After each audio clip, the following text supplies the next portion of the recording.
Okay, I'll call to order the select board meeting for Monday, July 8th, at 7 p.m. Review the agenda for additional removal or adjustments of any items per 1 VSA 312. I We do would like have one. to, I'd like to add one item. It's a grant summary document from the Conservation Commission for authorization to proceed with a grant application to, on behalf of through the Vermont River Conservancy. And I recommend it be added as agenda item 3.3. Okay, public forum.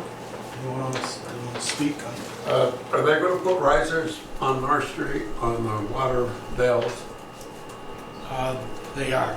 They're okay, thank you. Some of them didn't come in at the time of the paving. They were different sizes. We didn't get enough of one size. It got more than of other sizes that we didn't need. So they are going to take care of those. Okay. Any other? Okay. 7 p.m. it is, and it's recognition of Sergeant George Randy Crowe for 25 years of service with the Bristol Police Department. I know Jim Coglino from the Bristol Advisory Board would like to speak first. Right here. Thank all of you for coming and attending tonight. Appreciate it. Just a few minutes. When Randy was a teenager, he was in the Scouts. He attained the rank of Eagle, which is quite a feat. Tributes perseverance. Subsequently, after that, he received a bachelor's degree in police science. Another achievement. Over the years in the Bristol Police Department, we've had very few people attain 25 or more years of service. Randy will be the third one in 16 years of service. We've had many officers come and go because they seem to use this as a stepping stone. It's totally unfair to Bristol. Okay, those of you who know Randy will know that he shows a great deal of professionalism. His uniform, his demeanor on and off duty. Okay? He's definitely dedicated to the police department, the community, his church, and his family, and above all, his family. There is a difference in law enforcement between being a police officer and being on the police department. Randy is a police officer. To me, he's the epitome of what a police officer should look like and act like. With that, I'm going to turn it to the chairman of Bristol Selectboard, Joe Bouvier. Randy, I want to take this time on behalf of the board and the residents of town Bristol for 25 years of service to the town. I present this plaque to you, Sergeant George R. Crowe, in recognition of 25 years of dedicated service to the Bristol Police Department, July 1st, 2019. Randy came to us, as you know, on July 1st, 1979. I was thinking of something else. I wrote a letter today that said, so, yeah, 94. So I want to thank you on behalf of the residents of the town of Bristol, the citizens of Addison County and Vermont. Thank you for your time.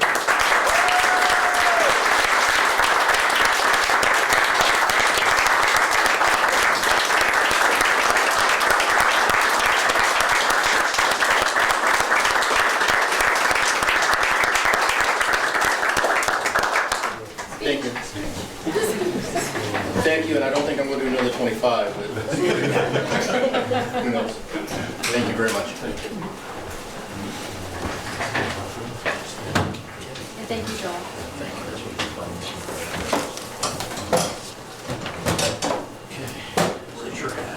7:10, it's not quite 7:10. It's all right.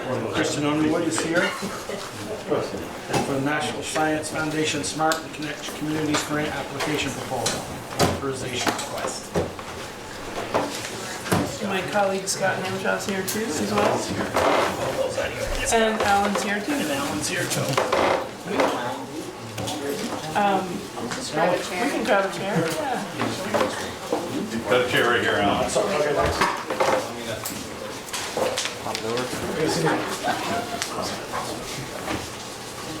Get right front. There you go. This is in your packet. You saw There's a about lot the of grant, information a lot of provided. information on this. Something we've been looking for a long time. Yeah, so in my day job, I work at UVM in the Civil and Environmental Engineering Department, as well as Scott Hamshaw, my colleague here. And we're constantly seeking grant funding for our research positions there at UVM. And one came up that we thought would be important to the town of Bristol. So we reached out to Alan.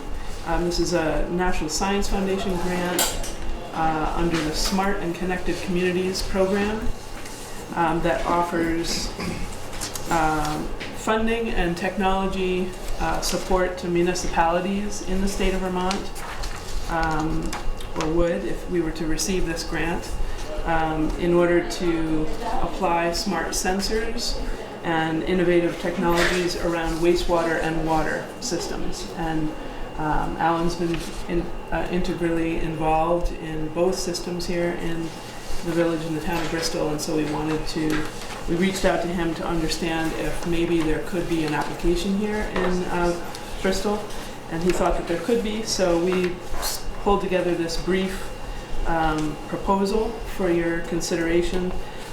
We're proposing that Bristol be one of 3 towns in this grant proposal to the National Science Foundation. The other 2 towns we've selected are Westford Village and City of Rutland.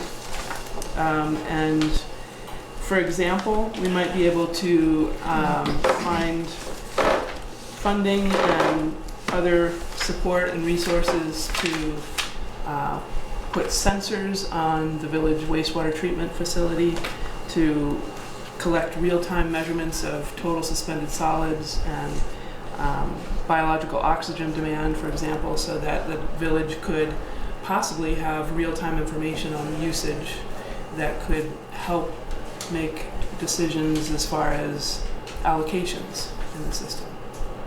Just one example. And if I could just jump in, that there's a focus on connecting the kind of engineering community and technology to the supporting historic buildings and downtowns. Exactly. For sure, and since Bristol has a designated downtown, it's another reason that we thought of Bristol. And of course, being that we live here, we're a little bit biased as well, but we do think it makes a good match. Doesn't hurt every once in a while. Yeah, it doesn't hurt. Let me ask a question, see if I understand this correctly. So the funding, the grant funding would be anywhere from $750,000 to $4 million over 4 years. So is that just for the technology piece of this? It'd be for the total grant application, and So what would that do for us? I'm just trying to understand what it would actually do for us. well, to be quite honest, we haven't sugared out the budget just yet. We wanted to first understand if the village was interested, if the town was interested in participating. But I would imagine that it would be on the order of somewhere between $50,000 and $150,000 perhaps in resources that could support the town. But again, we haven't developed a budget yet. And there are 2 other participating towns, and depending on their needs and Bristol's needs, all that needs to get worked out in the budget over the next month or so. So like this wouldn't be like money towards a pretreatment? Well, Or is I it? was going to ask that because you say in one of your first bullet is an innovative pretreatment system could be developed at the whole. So I'm just trying to figure out, okay, well, if we do this, And that's we been on have our to radar install for a it. long time. Are then we responsible for maintaining and replacing all the equipment once it's in our hands? I would presume, yes, that you would be. And I know that Alan has already spec'd out a number of pre-treatment design or options that are kind of more off the shelf. Right, we did an alternatives analysis and a preliminary engineering piece that, I can't remember the numbers, were they 700,000? 600? 600,000 ballpark, so I was, when I heard about this, I'm thinking, well, if we can get 100,000 of the 6, that's pretty good, pretty good shot in the arm, or at least a way to help fund that project. I don't think you could get the whole thing, but maybe we could piece out a little bit of it, and if we build in the technology, as you know, the system that's down there is it's a glorified residential septic system. It's a big septic tank and a bunch of leach fields, and there's no power, there's no alarms, there's no nothing down there. So anything we can do to upgrade that to make it a little easier to operate and maintain in the future would help. There might be the possibility, for example, of real-time monitoring of system parameters that the system operators could pull up on their smartphone or their computer. that kind of thing, and be forewarned of certain conditions before they Especially if we go add, awry. if we add a treatment step into it, it's going to get a lot more complicated. There's going to be bumps and bells and whistles and things going off that you'll need to respond to immediately, and so that will help on that piece. The UVM's kind of involvement in this, they got a basically like kind of a preliminary phase grant of this program, like a planning grant that brought together the historic preservation community with the engineering community and kind of looked at like what is needed to support the preservation of historic buildings and stuff from using engineering technology. And some of those issues that came up were, this wouldn't be really specific to Bristol, but soil moisture in some of the historic buildings, and then also wastewater capacity in a lot of the villages. So that's kind of where this focus of like the wastewater and looking at that as a way to support historic downtowns and developments came from. Any questions for our guest? Now, the matching funds that would be required, There are none, It's all but in time, kind isn't time, it? except for in-kind time Yeah. of perhaps your time, Cyrus, this board's time to a certain degree, maybe system, yes, Cyrus silent system operators perhaps. That's legit. Thank you. And also I should mention that it's our intention to include some time in the proposal for Alan as well, since he is so knowledgeable of the system and what, how it might benefit from some of these smart and connected pieces. And that may conflict with, as you know, if you're going to pursue CWSRF funds for the system, you have to do a request for qualifications. So you have to request qualifications from other engineering firms, and I will gladly respond to it, but you'll have a package of 5 or 10 companies like mine that can do the same thing that you'll have to pick from. So that might conflict with this work, but if I'm not chosen, or if Green Mountain Engineering is not chosen to continue with the project, but we'll cross that bridge when we have to.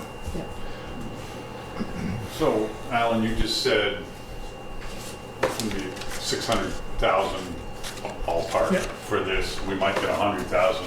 Where's the other $500,000 come from? Is that the town's responsibility? Yeah. Okay. there are other options. Yeah. CWSRF funding for construction, which would be very low interest loans, Yeah. or possibly grant funding, and also 50% grant funding for the planning process if we go that route. And also the Northern Borders Regional Commission funds projects like that. So I think if we have all of our documents prepared, if we have a good project already kind of shovel ready, that would make us a very competitive application for that program. And they dish out real money. And I don't think we would try to write the proposal kind of outlining a strict timeline that we would anticipate. And the National Science Foundation, like if we were to be awarded this, we can always kind of keep them updated if something changed from our original research plan. So it's kind of the success of the project shouldn't be tied to an exact timeline of things occurring that are a little outside of our control. So you're looking for the board's blessing on this to move forward. Correct. And with a letter of support due and full proposal due in September. I need to ask again, and I'm a little confused because it says application amount to be determined range from 750 to 4 million. So you're saying we may get 100, 150,000. Yeah. I know it's small, but is that like per year, or is that overall? Because I mean, like, if they're saying 750 to 4 million, I'm thinking 750. Whoa, that pays for it. Okay. I would say that this range that I put in here came directly from NSF in terms of that's the ballpark range that they typically fund for this program. Our application would be based on a scope of work that involves not only this town, but Westford Village and town of Rutland and all the involved personnel, and of course UVM takes a percentage of that as well. So we honestly haven't sugared out the budget just yet, and we could do that certainly in the coming weeks as we start to pin that down a little better. if there's a way to integrate implementation of the that pre-treatment approach, that'd be really terrific. Yeah, that's been on our bucket list for a long time, and with 40 users, when you were on the board, Alan, it just It's didn't. hard to, Yeah, hard to swing. they were ready to get the rope in the tree in the park. Right. Their budget was gonna go up there. Yeah. Okay. Alrighty. Motion on this then? So, yeah, I'll move that we have them proceed with this grant application. There's a motion and a second. Any more discussion? We're gonna have Valerie draft a letter, or? Drop the letter, Valerie, drop the letter. And I can help with that because there may be a certain format that's required by the NSF program. It may be very short and sweet, such as we're We want willing your to money. participate. Give it up. Make check out too. Yeah. Something like that.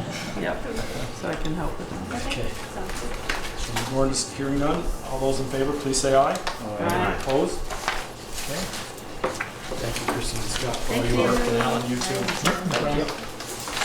And then Item 3.3, should I state? Yes, that's your, so this just arrived today. Yes. And it follows up on Thanks, Al. the select board's discussion of, in 2 prior meetings on the Fuller property, and the acquisition of that.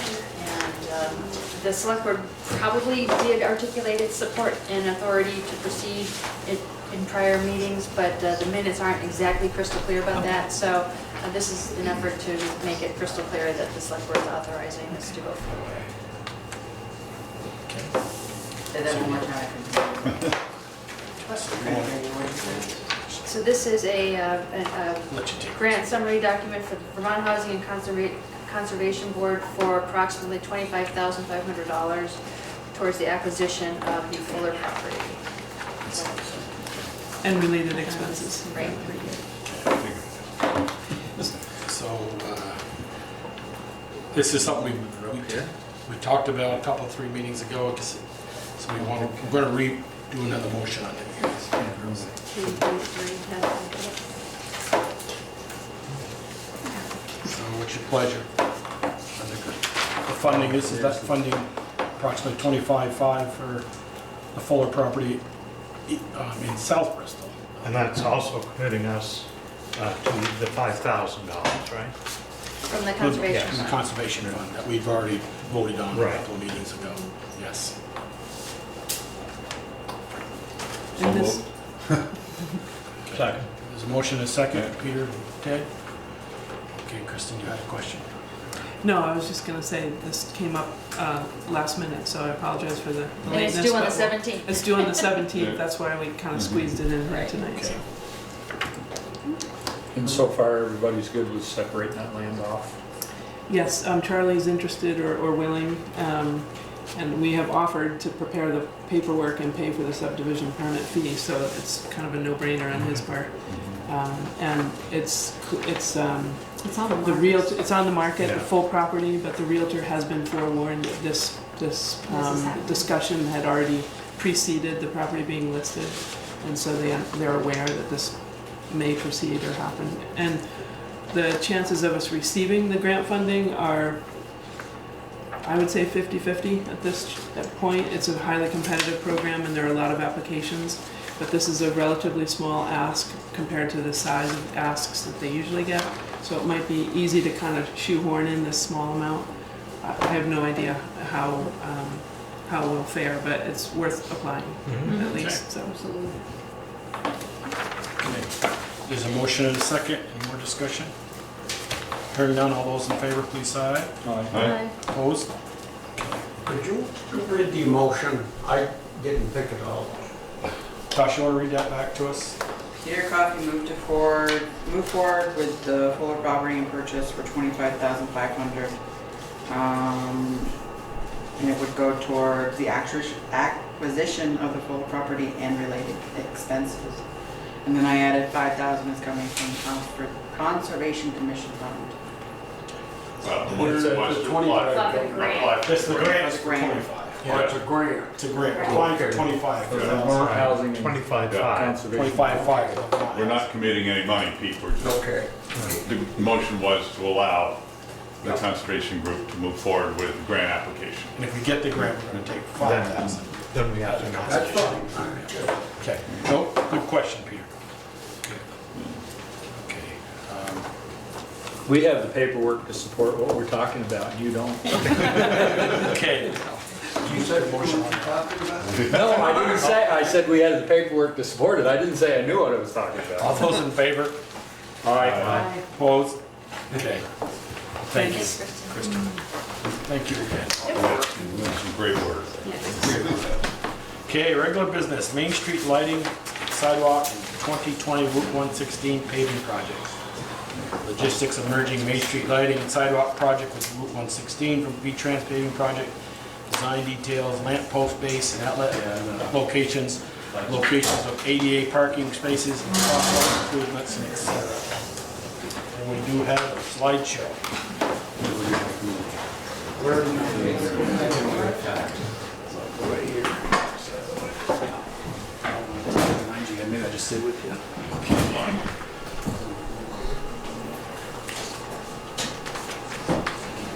Okay. Good evening, ladies and gentlemen. For those of you that didn't meet last time around, my name is Jeremy Stevens. I'm with Du Bois & King. I am the project manager of the Bristol Main Street Lighting and Sidewalk Improvements. We're still trying to find a way to shorten that title, so you may hear me say Bristol Sidewalk or Sidewalk Improvements, something along those lines. We have a lot of projects going on in town, so I just want to make sure we don't get crossed up. I'm here with Chris Lathrop. He's also with Du Bois & King. He is the project manager of the STP project coming through town. And Brandon Kipp from V-Trans, the V-Trans side of the project management, is here as well. And so what we have for you today is basically a design update with some items that we need some decisions on so that we can move forward with design. The design update, well, I'll just go through the agenda items, which are same thing you have on your agenda, just rearranged a little bit. So a basic design update, we'll talk about the project merge with V-Trans option. We will talk about ADA ramp options and some crosswalk improvements, as well as lamp post base height and locations and lamp post electrical outlet locations. These, all but the design update, we're gonna need some decision from the select boards for us to move forward in design. So alternative B was the selected alternative, okay? And we removed the concrete crossings, crossing driveways, right? There's two on the south side that were removed, two on the north side that were removed. And this provided a project savings about $7,200, right? Which was great, great for the budget. The design update is pretty short. We're currently working on the south side here. And as you know, existing grade is very tough. And so we're working on modeling that corridor, what's the best fit, and then where can we make some manual adjustments to make sure the proposed curb reveal meets ADA requirements where possible. And addresses drainage issues. And addresses drainage issues at the same time, right? We're not quite as far along in the design process as we'd like to be, but that's because we need some decisions, right? And that's what we're going to talk about tonight. So the next agenda item is the option to merge the Bristol Sidewalk project with the V-Trans Pavement project. And there's a lot going on here, so I'm generalizing. I'm not going to talk a lot about process, but in short, we find the pros to be that the merging of the two projects would eliminate the construction schedule conflict. There's concern that we won't be able to construct the sidewalk project without impacting the pavement project. And so the thought from V-Trans, from Brandon Kipp, was to see if we can merge the two projects together. Another pro is that this eliminates items covered by V-Trans. So the sidewalk project has items that are the same in the pavement project. And instead of duplicating items and having two different construction items, let's merge them into the V-Trans side of things. So what that does is the work is still done on the sidewalk project, but it's covered under the V-Trans budget. And we'll talk about that in the next couple bullets. Another pro is that the merge, V-Trans provides full-time construction observation and public liaison through the construction project. That's something that they're going to be providing for the pavement project, and if the two projects are lumped together, it's automatic that construction observation is included with the sidewalk construction as well. and reduces currently scoped construction items by $90,000. This is going back to the eliminating items covered by V-Trans. So we're talking about mobilization, traffic control, erosion protection, temporary lighting, which is probably part of the traffic control, the construction observation. All those things go away, reduces the town's budget by about $90,000. Now, some of the cons, couldn't find many, but there is potential for additional design cost. We're pretty confident there won't be additional cost there, but when you go from a town project to a state project, it's just natural for us to feel like there's more involved there. We can't really identify what that would be, but we put that bullet in there just in case, and of course, Valerie would be the first to know if we see something like this come up, but as of right now, we can't think of what that is. The other potential con is that there's an increase in construction bid cost. And what we feel like we notice is when we go from a private project to a public project or a town project to a state project, the construction items cost a little bit more, right? The bids are a little bit higher.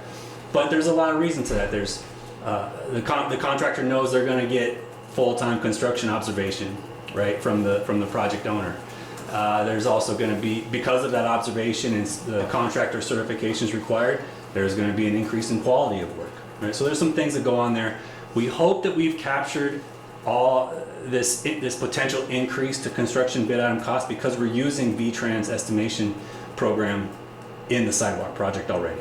Okay, so we hope we've already captured that, but just a heads up there may be something there when we get the bid.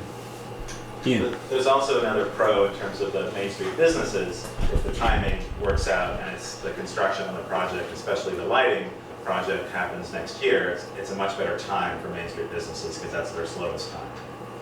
That's a good point, and that falls under a construction schedule. Impact downtown once and not twice. I put a little note down here that there would have to be an agreement between V-Trans and the town of Bristol, right? This is how this is going to work. And what Brandon has explained to us is that the agreement includes an opt-out clause. So say you go to bid, you advertise, get your bids back, and your bids are just too high, and the town can't cover with that budget. You have an opt-out clause. You can back out of the merge, right? You can separate the projects again and go back down the road we were originally going down. The consequence of that, though. Thank you. That's exactly what I wanted to say. The consequence of that is that the V-Trans project will still go to construction, and the downtown sidewalk project will then probably be on hold until the V-Trans project is complete. Is there a likelihood that we might run into that problem? We don't know. I don't feel like there is, right? But we just put that in there, and it was a great conversation we had when we were talking about whether or not to merge, and something that came up, and we thought it was important to let you know that if you were to agree, you can then opt out. So you were involved in Stowe's project as well? Or no? Were you involved in Stowe's project? Stowe, Vermont? Yeah. And how did that, can you give us a sense of where that came as far as the numbers, or are these the numbers that he's using to generate numbers for us? Are you referring to The sidewalks? Sidewalks. Still had a sidewalk project that kind of went in conjunction with. Well, it's about this stage right here, because I took these on one over the weekend. Yeah, so you're asking how did it all kind of unfold with Stowe in relation to what we did? Was it on budget? Financially, with the money with the bids? I'm not sure, but I can get that information to you. I wasn't the project manager on that project, but I can get you that information. I was just curious if you knew where it landed as to what you're referring to. That might have been slightly different. That might have been an LTF project. I don't think. Yeah, it wasn't non-participating. It's similar, but a little bit different. It was that was an actual V-Trans project that got put in to another V-Trans project. One was an LTF project, one was a paving project, and they kind of got merged together. Whereas this is a paving project where we're putting in non-participating items in our project. So it's generally the same thing, but it's a little. The anticipation with Stowe was supposed to be two separate V-Trans projects. So. I honestly don't think these cons, my gut says it's going to be a non-issue, but when trying to think of cons, that's really all we could come up with, right? Just to let you know. I just have a question. So if you get the bid back for the whole thing, and you think it's too high, but you don't have anything to compare it to because you haven't gotten a bid just for the sidewalk work, or the lighting. So how? No, we've talked numbers. You have, Approximate okay, numbers. so you Yes. kind of know what that's going to be. And the other side of it is they'll, without a doubt, there'll be more than one bidder. So there'll be a separate sidewalk number from The paving. other bidders. Okay, so you So we'll have we'll have something to compare it to. And I'll let Chris or Brandon or anybody jump in if they need to, but the sidewalk construction items will be separate from the pavement construction items because they're non-participating, and those funds will be the responsibility of the town to cover. So they won't be mixed in with the V-Trans estimate per se. Okay. Other than the costs like traffic control and temporary lighting and all that you're gonna have to have anyway. Yeah, so if the projects do split back up, we would then have to add back in potentially $90,000 worth of construction items. One of the other action items we should add to the list is the night construction. We brought it up at the last meeting, but I don't think anything was decided. That's right, and this might be as good a time of any to go ahead and lead into that. So there was some discussion on night lighting and what's that requirement to the contractor to provide lights in the evening after they unplug existing and they start going into construction and replacing with proposed. You're going to have some downtime with no lights. Well, we would like to require that temporary lighting be provided. And in discussion what kind of lights those are, maybe they're generator, construction site lights, or maybe they're balloon lights. We thought that if the contractor was required to do work at night, their construction lights to perform work would also be temporary lighting. Kind of a 2-for-1, if you will. But we weren't too comfortable in making that requirement without the town's direction, is the way I remember it ending. Because either way, it's going to be disruptive. Right. Right. Yeah. They're going to need power. Where does the power come from? And if it's a generator power, that's noise, and you might as well have construction while you're at it, right? But there's probably some other considerations that the town should look at there that we're not able to address. But we feel like, I feel like it would be smart to go night work through the downtown corridor. The other concern is that if you just require night work in downtown, you're probably going to have some cost inflation, right? Working at night, you have lower efficiencies with construction workers, and it's just more difficult with lack of visibility. So there's some other things we can do. Brandon, I think, had a good idea of making night work through the entire project optional, but required downtown. Not to put words in your mouth, Brandon, but that's how I remember it. So. Yeah, either require day work outside of that 400-foot segment from the intersection here down to the bank, and then maybe everywhere else could be day work, and that one section could be night work, or you can make everything optional or required night work right in that 300-foot strip from covers all the way down to the bank. So it's kind of, we have some flexibility there. It doesn't have to be all night work. It can be segmented that way. When you say night work, like what time from what time? Generally it's like 7 p.m. to 6 a.m. I'm just thinking about, it might not affect the businesses as much, but boy, those people that live upstairs and sleep might not be too appreciative. Yeah. Well, it could impact the restaurants big time. Starting at 7 o'clock. Anyway you slice it, it's going to impact somewhere. Whether it's day or night, yes. Day or night. Was there an estimate of the length of time, the duration of time in terms of weeks that area would be disturbed? We had originally scheduled 3 months for construction, but that's giving them time to get situated, get some certs in for materials, etc. Honestly, just the sidewalk side of things, I feel like if they had their stuff together, they could do it in a month. The 300 feet you could do in a month, you're saying? It's actually 800 feet, right? 400 feet on either side, but yeah. Yes, okay, sorry. Sidewalk, Yeah, but that's just sidewalk. Right. So, just to back up a little bit, the first item that we would need the town to make a decision on is whether or not to merge the projects. I know we're very broad here, not too many specifics. So if you have any other questions that you would need in order to make that decision, now would be a great time. And if not, we move on to the next item, which is the night construction. Did you have something? Is there anything else you wanted to add to that? I don't think so. It's just the part about making that night work flexible. It doesn't have to be all night work. Just so we can get somewhat of a determination on that. And so the next item would be whether or not to require or make it optional to work downtown at night. And not sure what the process is going to be. I don't think we want to make that decision now, but Well, unless the select board is prepared to.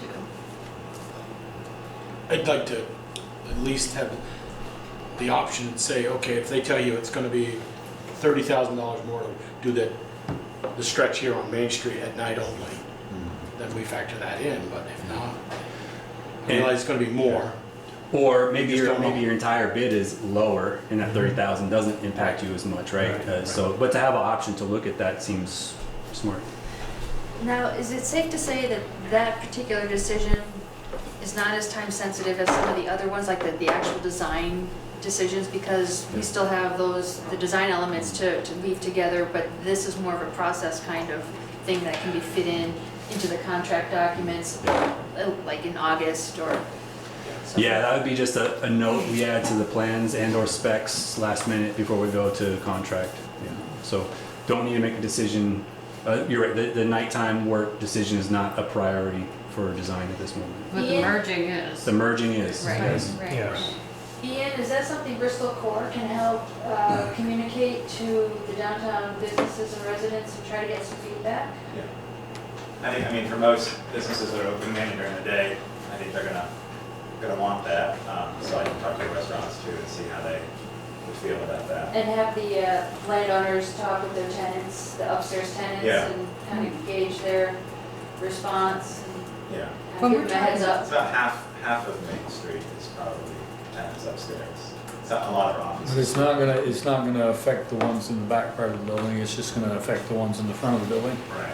And I you know, my experience from doing snow removal, and Eric can probably back this up, is after 10 o'clock at night, and Bruce as well, Main Street is pretty much dead. Yeah. And I just, personally, I think it'd be a lot more cost effective not having to deal with traffic. I know the work that I've done on down by Lloyd's Fair Rock, and you stop traffic for 5-10 minutes and they're backed all the way up over the hill, and it just, People are ugly. yeah. I mean, they're gonna be ugly anyway, but they're gonna be a lot less people ugly if we allow them to do that through the night, whereas, you know, traffic will be backed all the way to Stony Hill if they're trying to do something on Main Street and only allow one lane at a time. When you're talking night work, you're talking the pavement, or are you also talking sidewalk work as well? Both.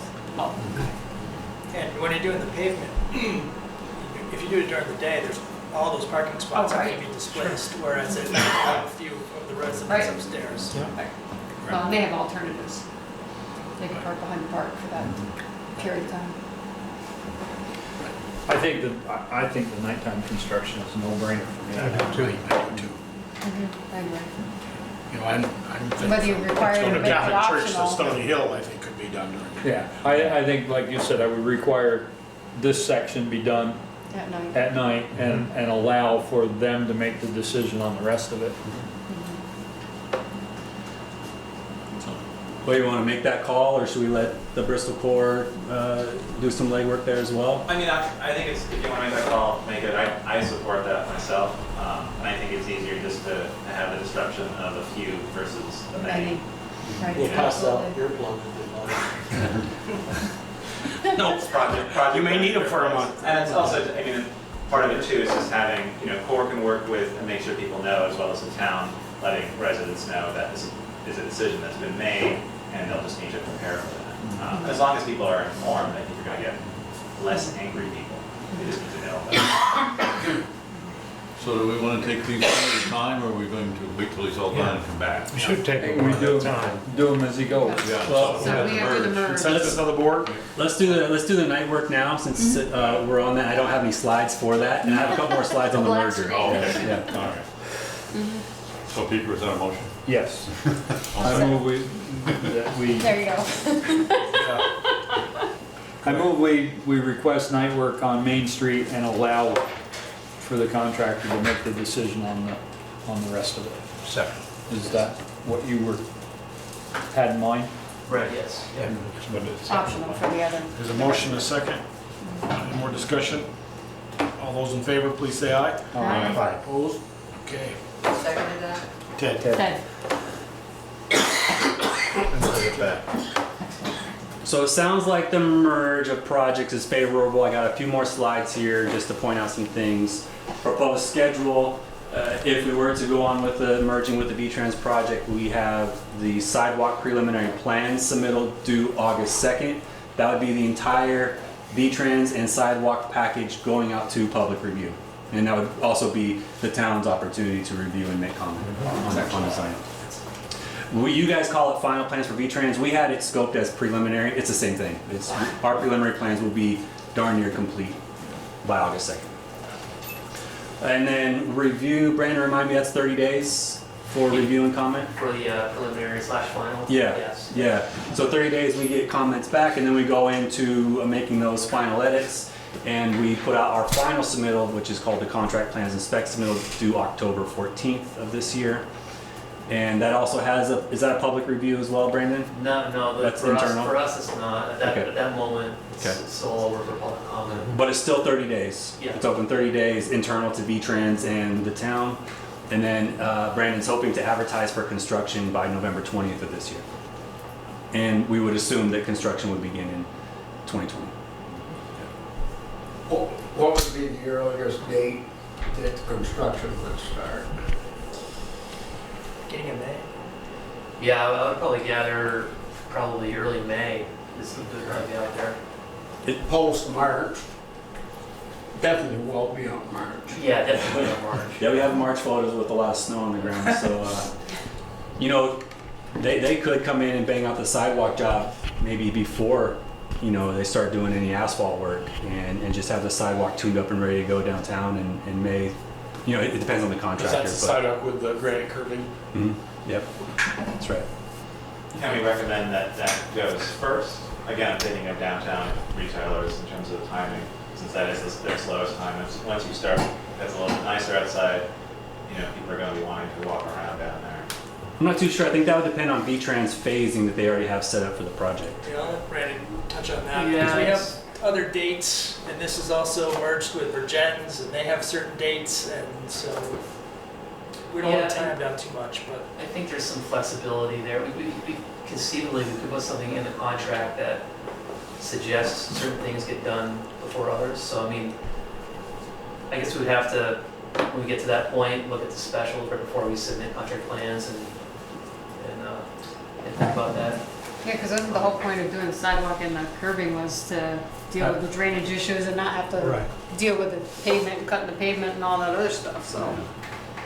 That was our whole point.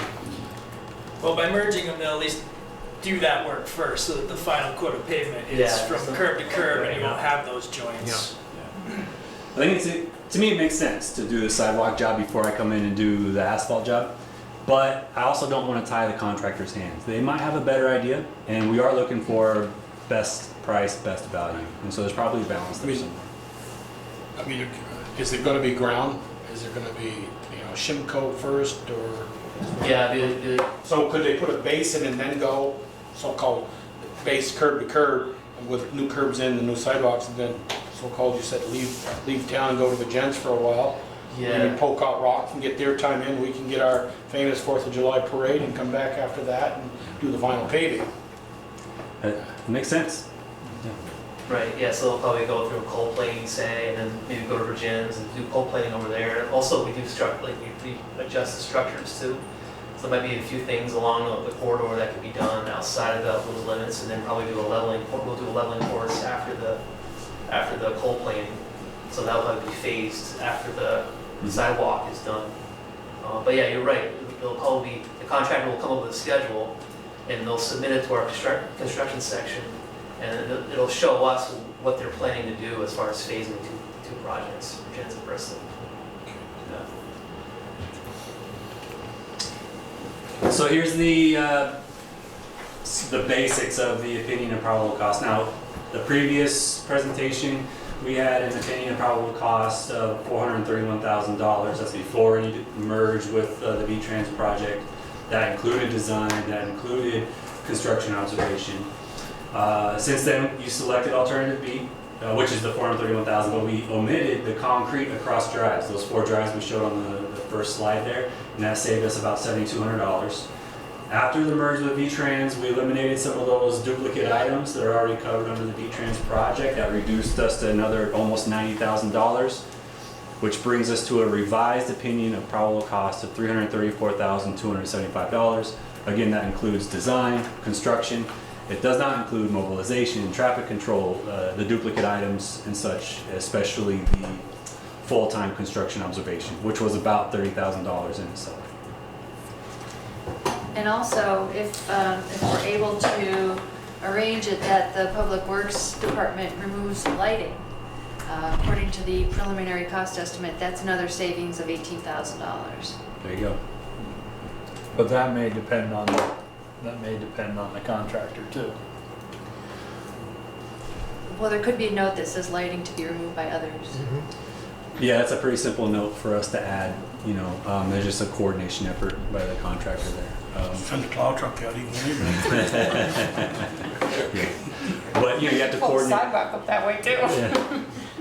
Yeah. You'd have to coordinate with the contractor. You know, they're gonna have to come in and have their temporary lighting or night lighting set up and ready to go before everything gets unplugged. You know, so I don't think it's a big deal.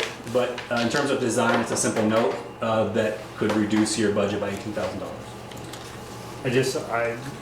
I don't think it's a good idea to mix the two simply because we're gonna be in there opening up road, we're gonna be liable for putting that road back for the public, and then if something happens and it's a couple weeks before they show up to. Well, I guess I got a question, is removing the lighting just taking a torch and cutting the bolts off and taking the grade base to the concrete and not remove the concrete? I guess that's, yeah. It's a question I have. Where does when you tell me remove the lighting, I assume you're taking everything from the bases, the conduit, and everything. I don't know what was your. We have scoped it just lampposts. Oh, just the lampposts themselves. Yeah. Right. Look at Eric. Yeah, well, we need to know. Yeah, Valerie asked me about it, and I said, we could do, as long as there's an electrician with us, because my only thought is if we remove the light posts, I need an electrician there to make sure the wires are together, safe for everybody. We can't do that. We can take the lights. So we could do the lights on one side one day, take care of them, take them to Burnett's, wherever they want to go. And then the next day we could jump onto the other side, and in 2 days we'd have them.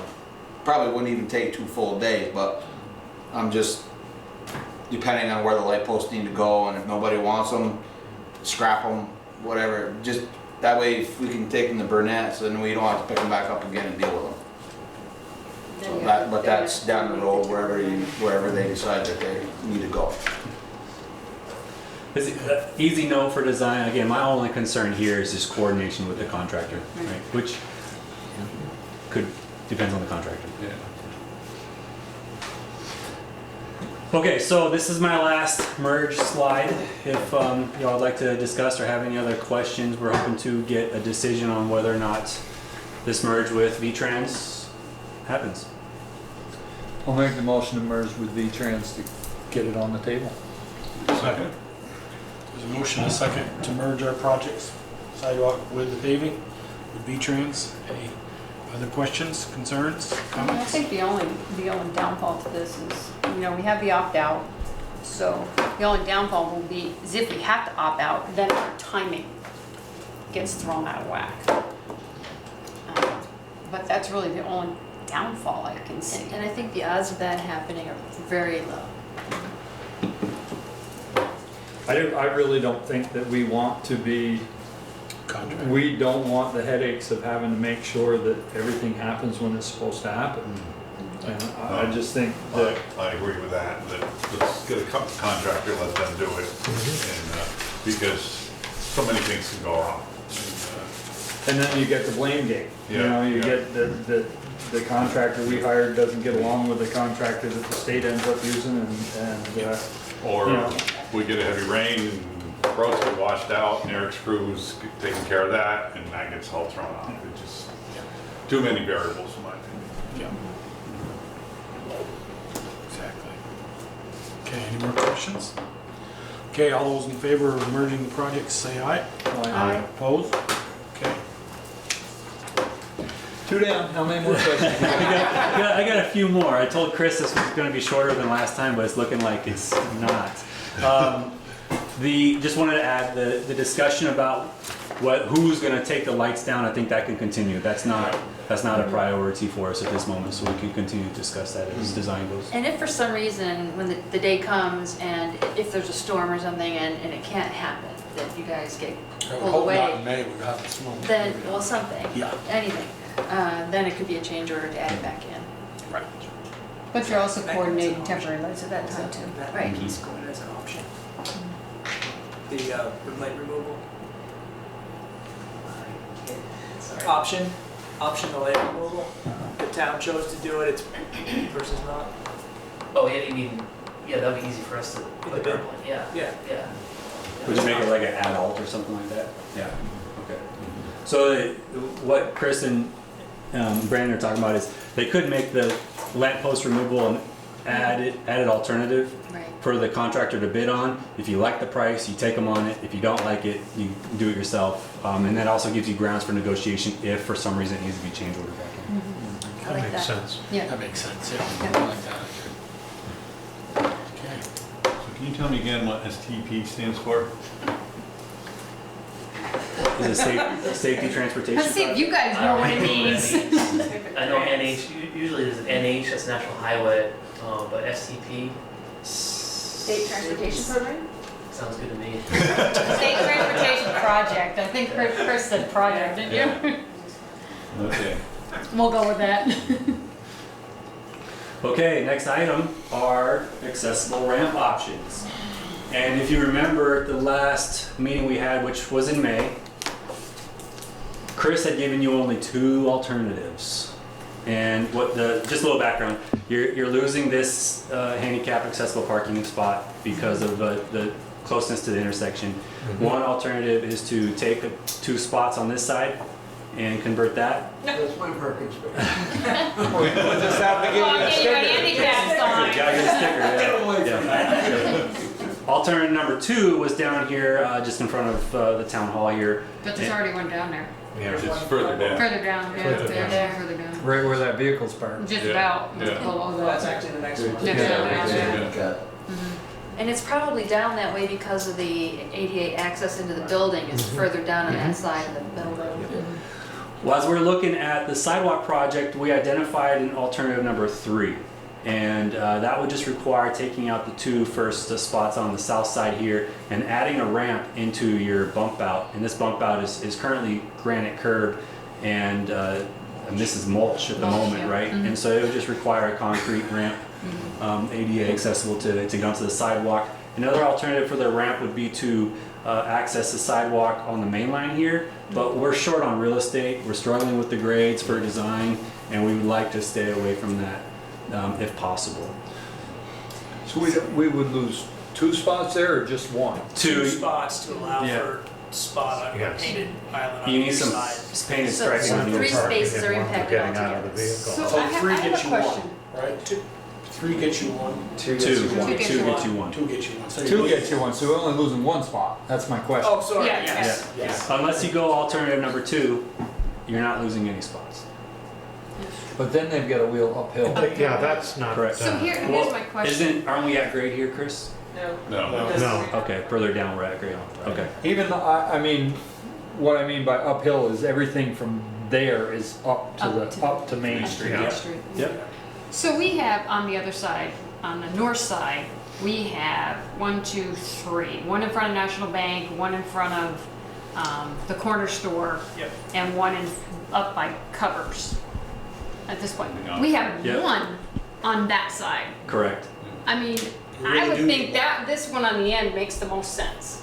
I counter that with the handicap accessible to the front of the building is on the opposite side. So if you were over here, they're gonna have to go uphill and across to get to the upstairs of Holly Hall. Handicap, you're talking about this spot And now the here. one down This below. handicap for this Holly here. Hall is over here. Right. Well, or the back door. Right. What do you mean the No. back door? Well, don't they have the Then access? we can't get upstairs. Upstairs. Yeah. Yeah. So, The elevator. my- Right, the elevator's out front. that would make the most sense for Holly Hall, because that's where that It's just handicap- across the But if you, intersection it's just either across the way. intersection though. Either way. Either way. They gotta go across an intersection. Downhill.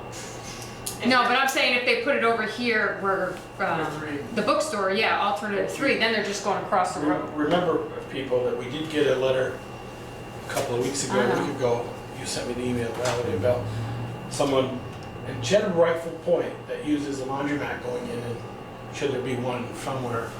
I think there should be one on the south side.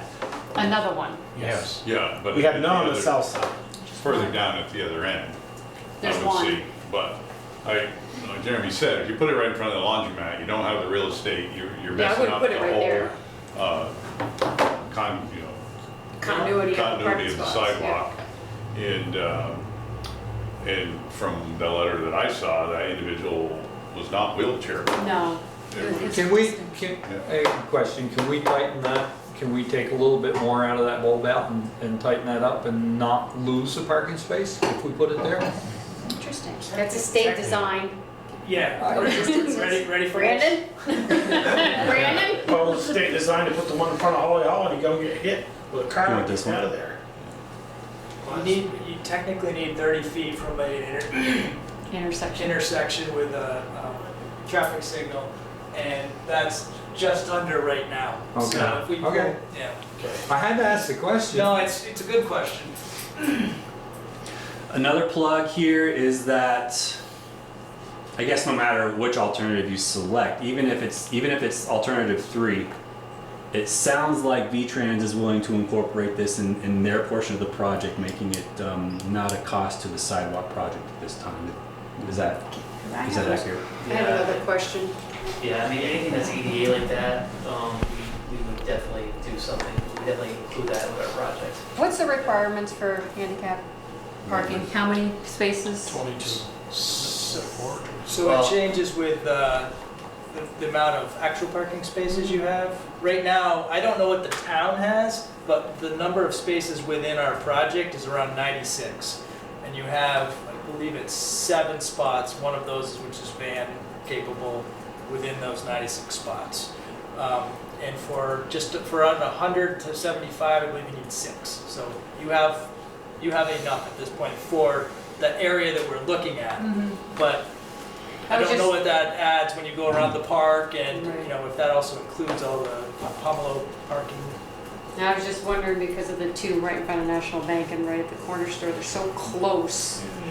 We You know, could we take one away? Well, that one there, the one that's parallel parking there, we don't lose any space with that one. Well, and I wouldn't take that. I was thinking about the one in front of National Bank in Middlebury's, or, I mean, we had that one there first before the one in front of the corner store. We put the one in front of the corner store because the cars parking diagonally were too far out. That was a parallel one. Yeah.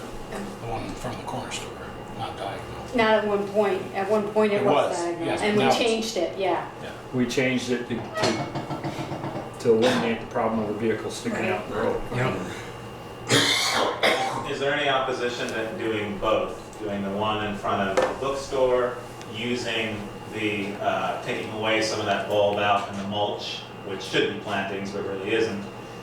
Let's cut into that, and let's also do the one across the street right there. Right. There are 38 parking spaces along that stretch. Is there another handicap parking spot along there on the other end or not? There's not at all.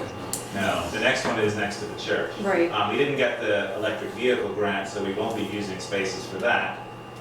So my recommendation would be to do both spots.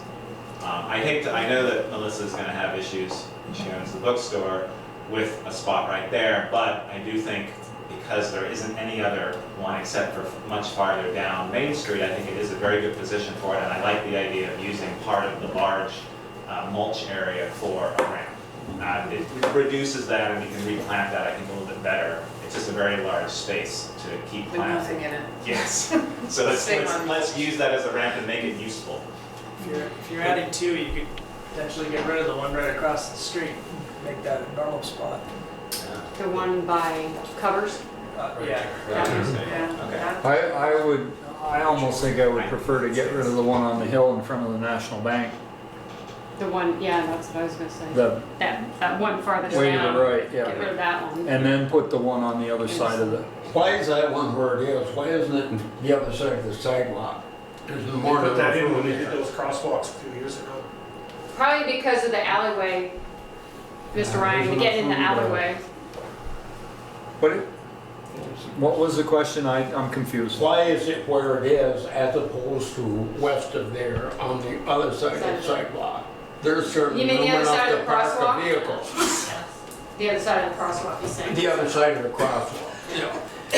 You're wasting- I always wondered that myself, but I think it's because of people turning in the alleyway. Well, most of them turn in. But anyway. I mean, that one's right on a hill. It's not convenient at all, in my eyes, but. But it would be a fine regular spot. Yeah. Yeah. Yes. Yeah. And then put another one, so we'd have four. We'd have four on Main Street and then put another one on the opposite side, the first one on the park that you had. Right. Yeah.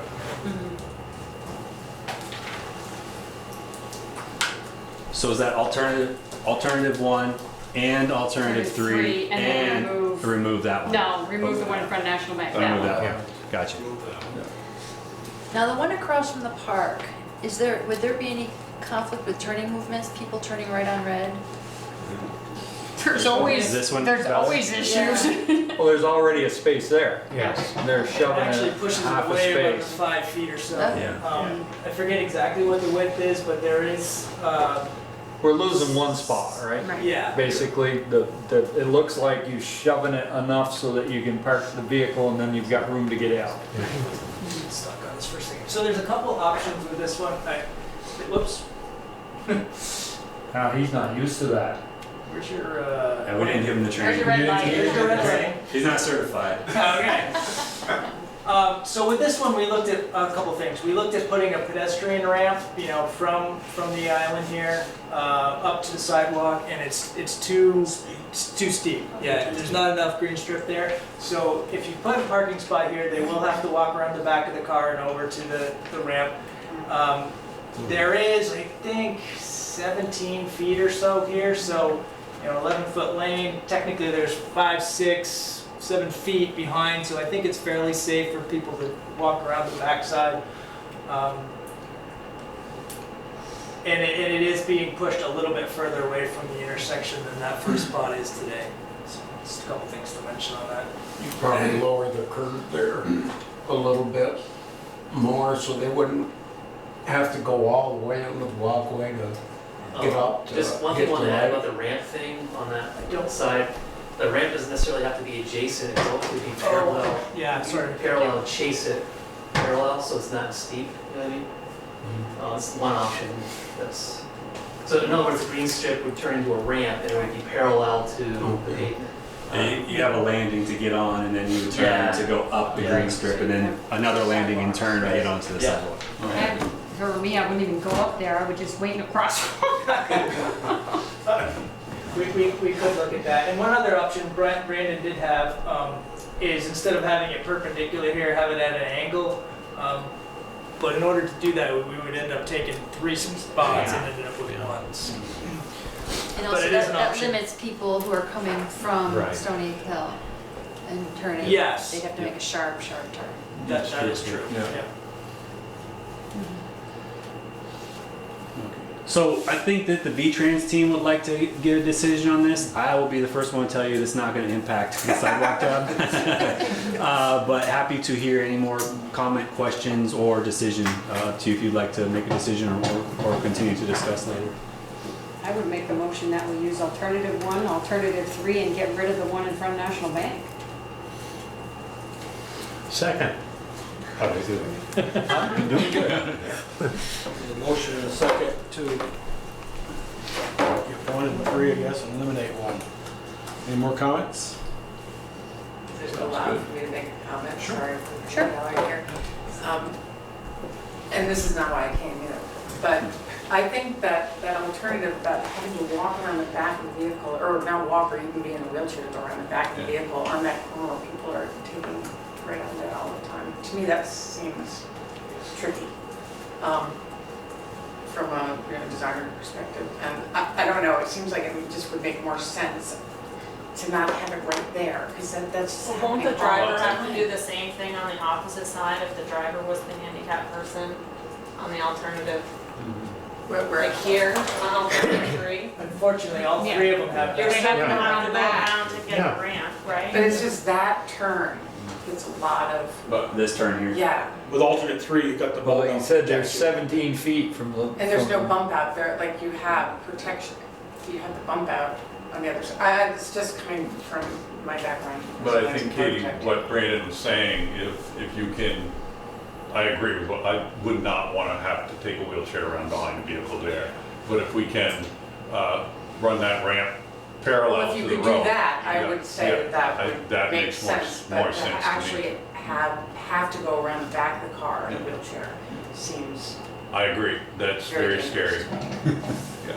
But that's just wanted to share that. We can look at putting a ramp in there. Yeah. That would be like a vertical face off the sidewalk. If you're walking by, you drop down. Yeah. Yeah. Michelle, are you adding that to your motion? I don't Well, comment, a that's lot of not- times I've done it with been 1,000. It's more dangerous to step out from this stoplight over here than it is to walk behind a car on the park. Yeah. And that's from many, many doings. You mean crossing from by the cannon over to here, Peter? Is that what- No, Yes. when you step off the curb at the town hall, you're apt to end up in Lincoln or start. It hasn't been They just read. wait for you to do that. Can I ask an unrelated but related question?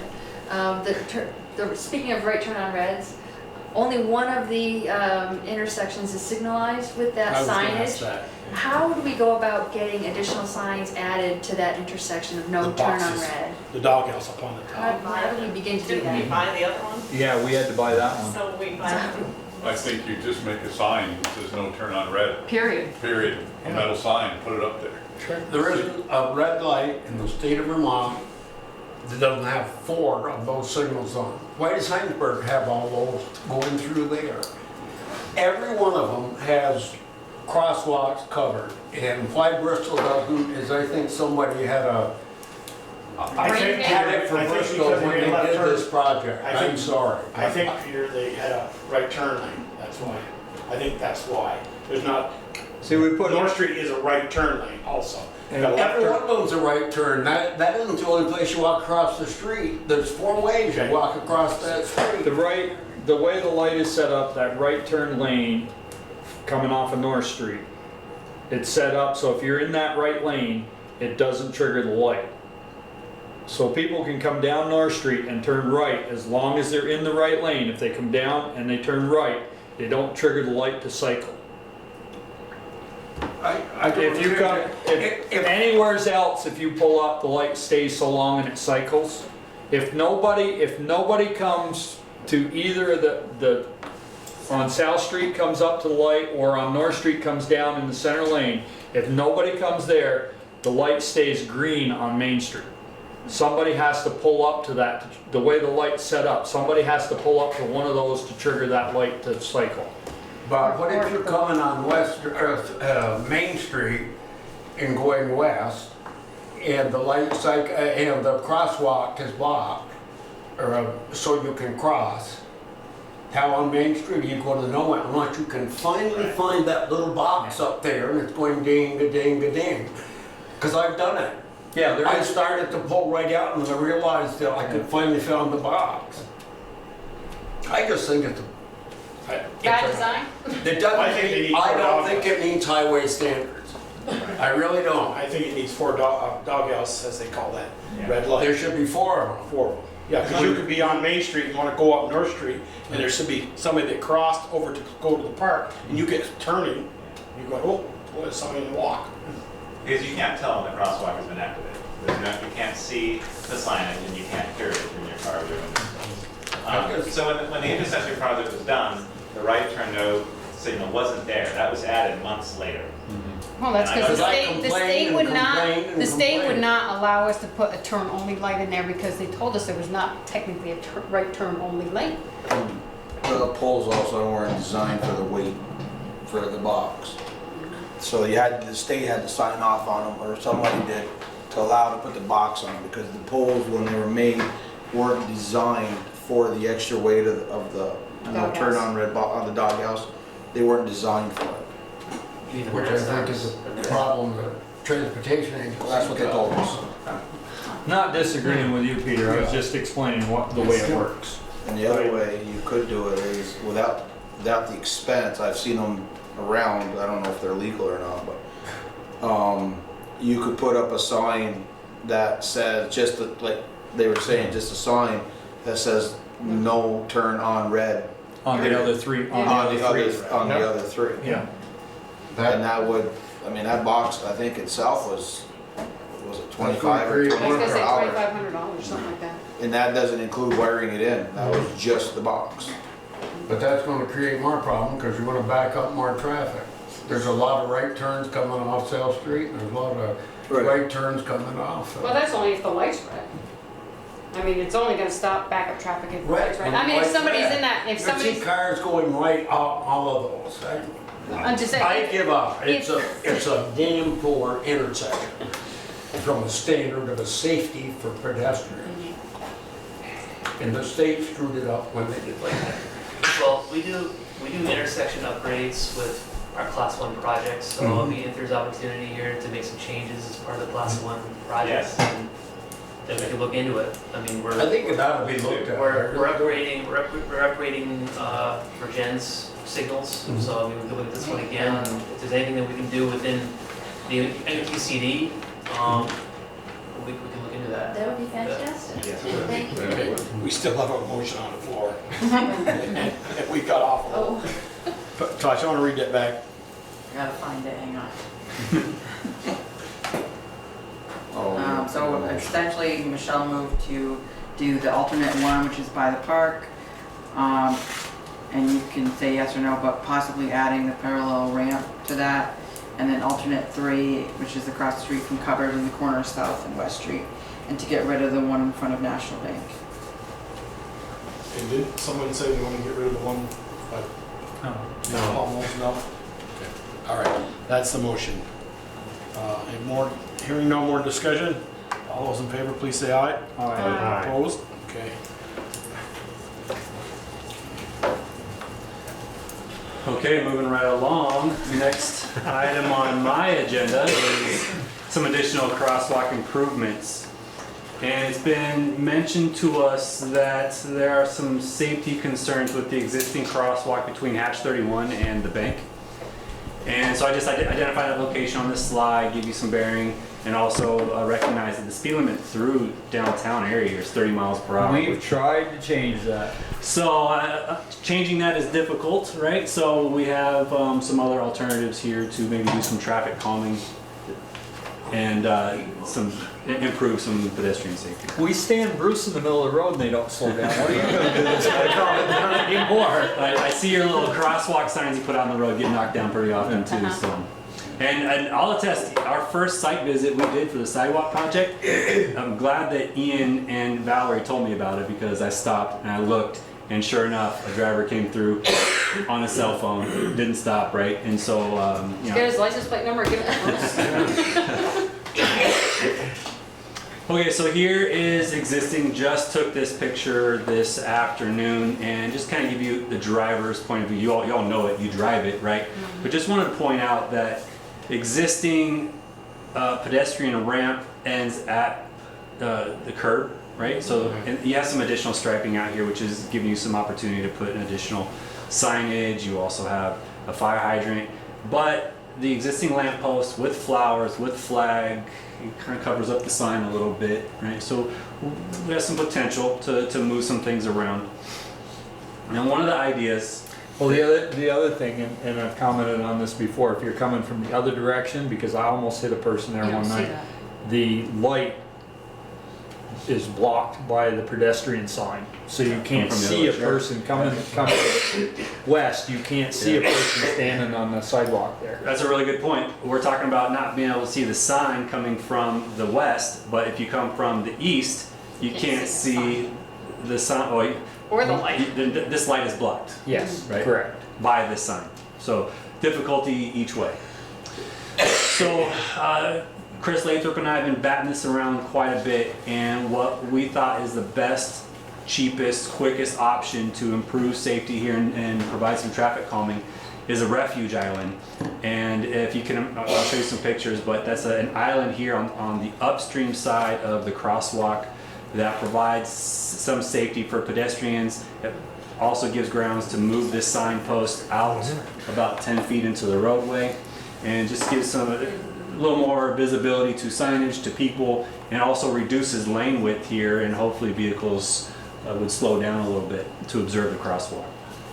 Okay. So the pedestrian sign would then be on that little triangle bump out thing. It wouldn't be up in Right. space. You can have a picture of the other side, because that's what they did a few years ago with a V-Trans crane. The other side, they did a bump out, but not an island. Yeah, we'll look at that. Well, yeah, the bump out comes out. Yep, we'll look at that. The reason why we don't recommend a bump out on this side is because you would then have drainage issues, right?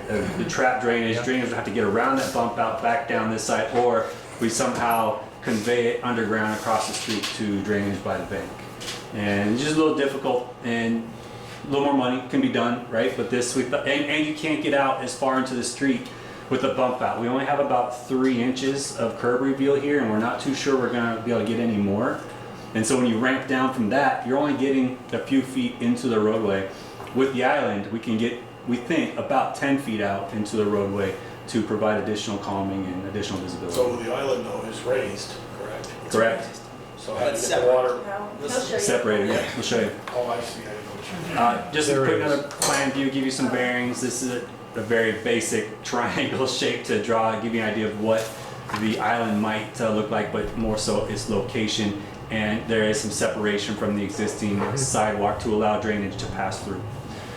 We also considered an island on this side, but then you have this hydrant and bollards here. It becomes a tripping hazard for Bristol's finest trying to get to the hydrant and buildings beyond it. Is that going to ice up in the wintertime and be a big So pain? one thing I would recommend is Virgins has done this. They have a couple of them. They do have their snowplow or sidewalk plow driver jump off at the end of his shift and shovel this out. So there is a maintenance component, but it doesn't sound like it's been an issue for them. Well, he almost hit you. It was close. I was gonna say, ask Eric that when he's plowing Main Street, they're taking the snow off. We are recommending 18 inches here, both for drainage purposes and maintenance purposes. Big enough to get a snow shovel through or whatever, but maybe even a snow blower if you had a small snow blower. So that's just a gap Correct. For drainage. Yep. and you don't walk on that. It's just a block. Right. So here's another visual, isometric visual, kind of show you what it looks like. The ramp and it stays exactly the same, matches existing, reveal matches existing. We come through, we add the stamped concrete. We're going to trench across here for electrical, getting to the lamppost. Your crosswalk stays the same. All we do is add this island and move the sign, which is currently in this area, 10 feet out to the island. It has, I would imagine you would want granite curb.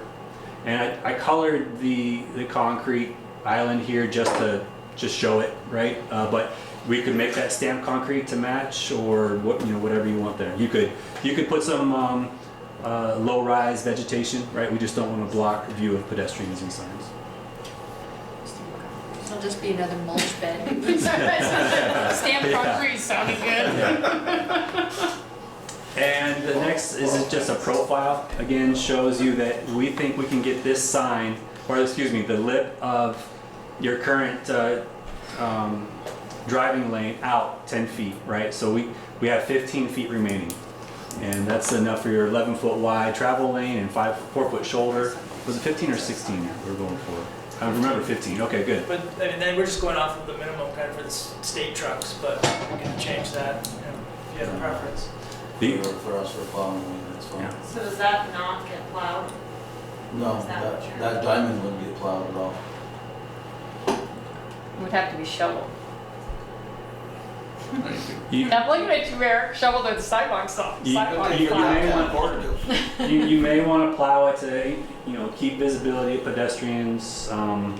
We could take it away with our, when we do Main Street removal, snow, we'll just do it Yeah. with a Yeah. pusher, we'll just back drag off it. We assumed you would just backblade it the same way you backblade the sidewalks. The additional maintenance concern is right here, right? You might get some ice Right. build up. And Yeah, because that's gonna just, that's just gonna ice right over, pack right in. It may, yeah. This is accurate grade. We're at 5.5 to 6% slope on the roadway, cross slope on the roadway, and about a 1% slope in the existing sidewalk. Hence the reason why we may not want to change grade there and just match existing through this section of the sidewalk. And here is the Virgin's Island. Now they did it a little different. They have islands on both sides of, this is also a driveway. I'm not sure if it's commercial. I would imagine it's commercial. It's downtown, Chris? Yeah. So they have one on either side of their crosswalk. We're only recommending the upstream because, like I said, we have some assets, the fire hydrant on the downstream side, and we don't think it adds to any safety. Did want to show you this because the crosswalk signage that they used in Virgin's is similar to something that's been proposed for crosswalk signage here. Separation, same separation. Granite curb, they went with plantings of some sort. Ours isn't, Doesn't look very ours isn't good. gonna be that big though, from what you're. No, Probably not, no. Anything to add there, Chris? no. I guess the only thing is, again, just the reason we didn't put one on the other side was the hydrant actually sits in the road there, which would be kind of in where our drainage path is. And the trough, it'd just be Tripping hazard. Yeah. Yeah, they have the firemen have to run across the island, run across the trench, and then get to the fire hydrant. For the fire hydrant, will the bollards be replaced since they're kind of smashed and things right now? I think that's something that should be identified. They are not looking too great, right? Whether that's a Well, if we put the island there, do we need the bollards? Because they're not gonna be able to get to that hydrant. they still would the hydrant. physically be able to get there. I think the hydrant is actually in the roadway and not in the sidewalk. Yeah. Yeah, I think it is too. So I think you would want bollards. Because there's parking just beyond there too. I mean, somebody Yeah. could back up. It's unlikely, but Somebody could back into it. yeah. Yeah. So if we did that, and there again, just thinking out loud, if we did the island, we could eliminate those ballards and that look. You could. I'm not so sure I'd recommend that, but it, up to you. You still have vehicle parking here. Someone may back up. Someone may decide to load and try to squeeze in there. And Do you ever do those islands with a sloped curb instead of a vertical, you know, like you might do on the Multiple rotary? curves. oh, Yeah, sure, multiple curb. like a rolled curb, I think is what I would And call it. getting to the same height, Mhm. but without, it just looks so angular and short. Well, but you don't want it mountable for cars to be. It's Right. It's, Right, it's still, well, yeah, And if we're gonna do it in granite to match everything else, it's not Yeah. gonna look right, anywhere near, and I mean, you're all visual, right? yeah. Because you're a landscaper. So, architect, sorry. That's okay. Just one more word, I know. but that granite curb's not gonna look, No, that's, I was just curious because it seems so angular, and maybe it's just because of that triangle, that point. It seems that'll be a like little bit more. it might be a little bit more curved, okay. I'm just curious, I actually hadn't seen these before. I mean, I think it's, So the next picture is just a little bit closer of the far island, and just wanted to keep this in here for the next item. Well, maybe it is this item, but this is an alternative to your crosswalk signage. And this is solar powered, has a beacon here that lights up when activated by button, right? Yeah. And you just notice that the pole doesn't really match. I just want to point out the pole doesn't really match anything that we have, but this is a standard install. We could also go without solar. We're doing a lighting project, so we're running power right by there. We could power it up from the lighting circuit, and just some options there. Chris and I think that an unpowered, unlit sidewalk sign and the refuge island are sufficient in providing some traffic calming and just getting more visibility to the signage and pedestrians.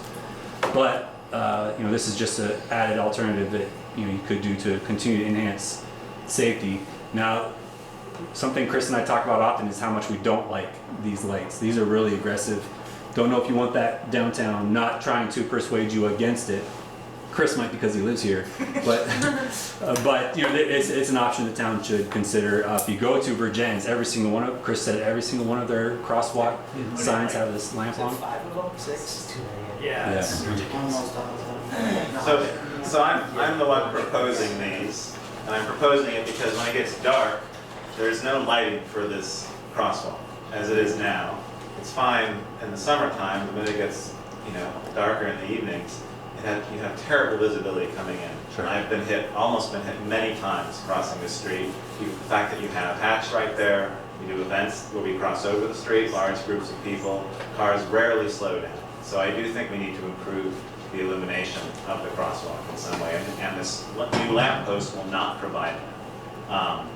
I'm recommending these. I agree. I don't like how harsh those lights are, and so maybe there's an in-between that we could use the solar powered. I'd like to have the fact that a pedestrian could hit a button and trigger lights. Maybe we can find some lights that aren't as aggressive, but I do think that would help a lot. It's not full illumination of the crosswalk, but it does offer the pedestrian crossing some more visibility, and especially people coming into town, even if at speed, would see that and hopefully react to that. At the moment, they have nothing to react to if someone crossing. And even if we move the position and we have the triangle and bump it out, it's still not going to be enough. There's still not enough illumination there because the lampposts are too far away on both sides from the crosswalk. Well, is that then the problem? With the new design, could the lamppost be closer right by the crosswalk on either side? It's not gonna give it the same, it's not gonna have the same effect. No, I agree. Yeah. And then you'd be pulling one right in front of the inn. It would certainly be better looking, Yes. yeah. The lighting project will be improving your color temperature, especially in the sidewalk area where the roadway starts to narrow and the lights on either side of the street then start to have some overlap. You'll get some coverage towards center line of the roadway. Is that enough to light up the entire crosswalk for pedestrian safety? I don't know. Well, if you're at, go ahead, I'm sorry. I have to agree with Ian. I mean, when I'm in Middlebury, they have one on North Pleasant Street that without those lights, you're taking your life in your own. Even with the lights, you're taking your life in your own hand. When you cross from the green up over to, over to like Middlebury. I'm in Middlebury now, so I noticed it, and they don't have them all over, but they do have that there, one. There's, I mean, they're LEDs, so they really, people. But it's just short, it's not, no, they just flash. Like 10 seconds. And it's a high enough, it's not, I don't know, I think, you won't notice it. I mean, the other lights will have so much more of an impact. I mean, even during the daytime, it's sometimes hard to see people crossing that crosswalk. It sounds like there's enough issues at that light that you should, consider those. We take one of our old Sternberg poles and put there so we didn't have that hideous pole sticking out. People just don't slow down. I mean, it's amazing how they slow down in Middlebury. Sometimes. Well, but the light is better than those yellow flags they got out there. Almost got hit from a post office. How many accidents have there been? we used to on the curve. I mean, everybody's talking So about if this, close call, but if nothing solar is happens an option that you're considering, there is of course how much storage will you have with solar, and will that light be operational throughout the night if you had a week worth of rain. And so you have solar power, maybe that's enough, but you also have the option to tie into the power circuit as we're doing the lighting project as well. That solar unit is way expensive, isn't it? I'm actually not sure what the. We paid some ridiculous amount for that one for the fire station. On that note, I would add that as a separated island, V-Trans is willing to pick this up on their design side. You guys are in really good company. They've been very generous, but this is one of those ADA improvements that Brandon mentioned. And I wouldn't go with solar. If you're gonna do it, I'd wire it in, because, well, this is, the solar that I have over there for our things, during the winter time, there's not enough sunlight to keep the battery charged. Half the time, the battery, I gotta pull it out, take it inside, charge it, and then put it back. Summertime, it works fine, it keeps it all charged and everything, but in the winter time, it's just not enough sunlight to keep it. Well, like I said, I know that setup is extremely expensive. I forget what we paid for that setup for the fire station, but it was ridiculous. I want to say something like 70. But the pole looks a lot better without that up there. Right. Yeah. I think the little bit of electricity that LED is going to use, I think you just wire it in. That's what I would say too, yeah. they get a little more complicated because the conduit and power run is the town project, and using that conduit and power run for V-Trans, like, We'll put conduit to the curb and then V-Trans can pick it up. And we need clarification on how the two sides talk to each other, right? Because if you do one on this side, you gotta do one on the other side, right, by the bank. Right. We're not too sure how these two talk to each other. We gotta get with our electrical teams. And there might be a way we power both of them separately, but somehow they have some sort of wireless communication so that they talk to each other. We're not too sure exactly how that works. But worst case, we have to somehow tie the loop between the two through our single road crossing. There's sewer lines that cross there, you just tap Throw it in into there. them. Yeah. Okay, so I got a couple more slides on this, and this Ian is a great help. He's put together some great visuals for us. This was Probably just his bike. I apologize. I thought that I had Ian's slide here. One moment. I don't want to get too out of whack here. Ian, I apologize. I just cut these in today. Okay, here's what Ian stitched together. He did. I mean, this is amazing. You guys have a really good resource in town here with the Bristol Corps. That ramp is a copy from what's existing at the bank, on the bank side of the roadway. And he's somehow mirrored it and got it over to in front of Hatch 31 and threw in some drainage here. And also showed added a solar panel to the crosswalk sign there. And shows a proposed lamppost space. Now, It's actually in front of Tree Group, isn't it? Not 30, not Hatch. I apologize. Hatch 31, the bar, that's the only name I remember. I'll get it. I can stick around long enough and I'll get it. But again, we don't recommend this due to some drainage issues. That's a pretty small port to get drainage to convey across. We recommend 18 inches, so we could do something like this and steel plate across so that you have access to get in and clean out, but it's just additional maintenance. Where the white line is, why couldn't you fill that to the curb with that stamped stone? We're not convinced that because of the pitch of the road, that it's not creating a puddle there. Okay. Yeah, you have a pretty big It'll sit right there. collection spot here. Okay. You can see the buildup. Right, before it builds up to high enough to get around the corner and you can get down the street.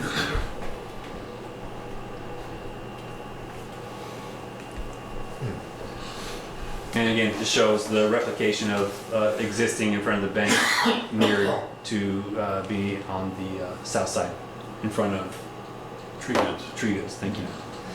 And this was just my initial mock-up before the triangle was proposed. I'd seen it in other sort of just image searches in terms of the drainage channel, but you're right, it's not, you'd have to have a lot of maintenance with that.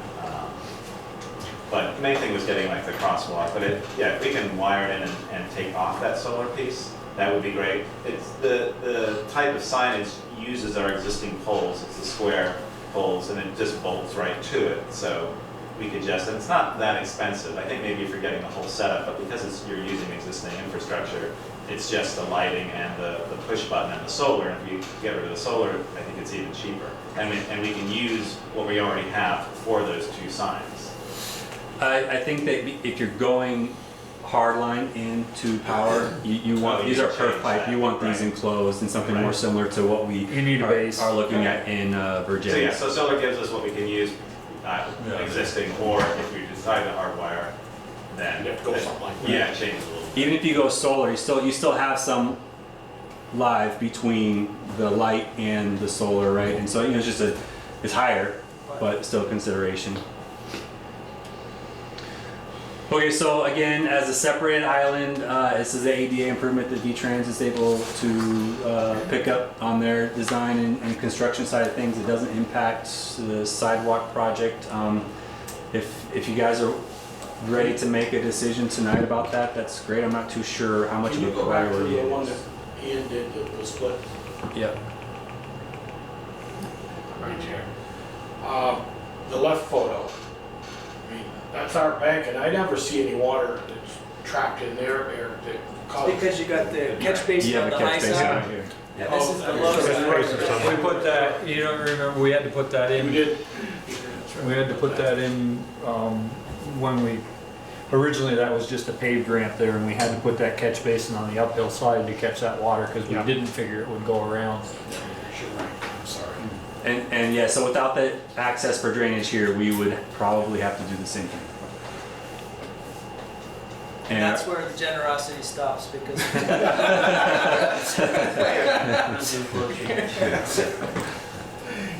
So you said that you would cover the island as well as the push button signs? We've been known to do that on class ones. Fund a push button activated beacon. I guess it's kind of up to the town. I have mixed feelings about those. Like me and Chris were in Virgins, and it just seems like Virgins has way too many of them. And I don't know. I'm kind of of the opinion personally that the bulb out without the flashing lights would be enough. But if the town really wants the flashing beacon, we would definitely fund that for our project. I mean, it would be two that we have in the downtown, and I don't think there aren't plans to add more. And this is, in my opinion, this is the most dangerous crosswalk. This is the only. You have two. One on the other side. One on each side. One You're on each saying one on side. each No, side. I meant, okay, so 10 Virgins. Okay, so this will be one set. One set. Yeah. In an area that I consider to be sort of one of the most dangerous crossings. Yeah, there's a need for it, but we definitely Okay. have to project. If the town chooses. And if there's a way to get something that's not as harsh, like are there options that we can look at? I'm happy to research those too, where, or maybe they're all designed to meet certain specifications in terms of brightness and intensity. Different options, doing something different than the orange flashing. Yeah. Maybe not as bright as what I think Yeah, he's if thinking. you feel that those are intense, or is it just that there's the sheer number of them in Virginia? I think the sheer number of them Okay. kind of numbs you to. It's hypnotizing you? You know what I mean?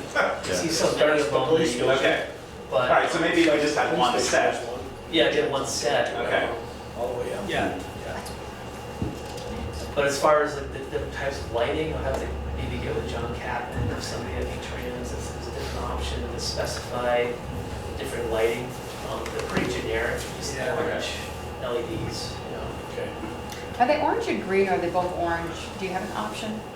I've always seen I haven't yellow. seen I think they're yellow. Because I thought I've seen orange and green, but I don't remember where, or yellow and green. Well, you're a world traveler, could have been anywhere.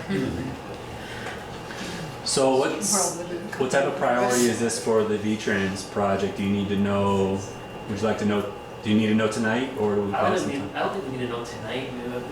By the time, Yeah, we can, you we can talk to John Kaplan, see if there's other options, and we can get it in for we need to know soon if we want to get into the final plans, our final plans, but, Well, I think we want the triangle. We want the triangle and we want the crosswalk sign. It's just a matter of whether it's lit or not.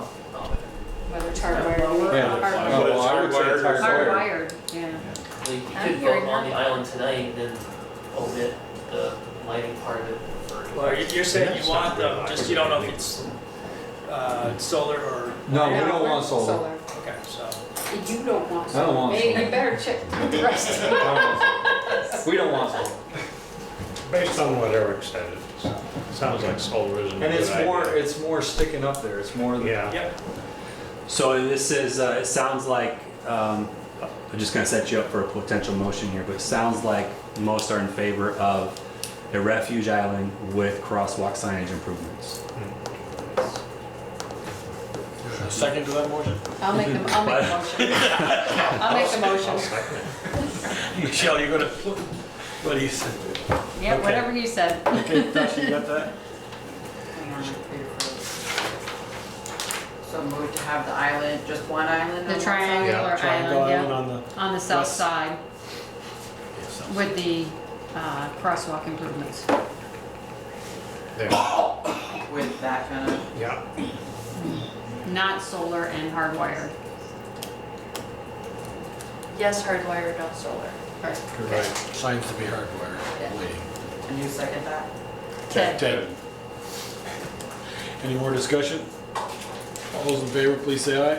Aye. Opposed? All right.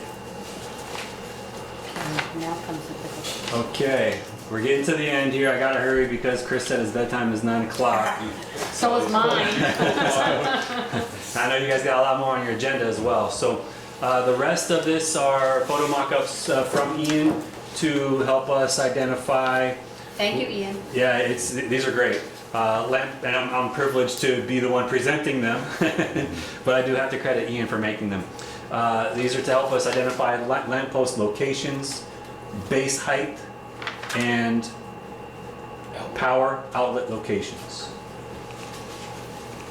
So the first couple pictures are just showing you where the existing lampposts are compared to vehicles parking. You can see that you got some room with some full-size pickups that are tired up to curb. Note that our lampposts will come towards the street by 2 inches with the new 16-inch lamp.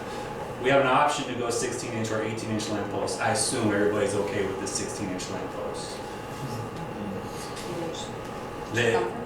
The 18-inch lamppost moves us 3 inches closer to traffic, and the 16-inch just 2 inches closer.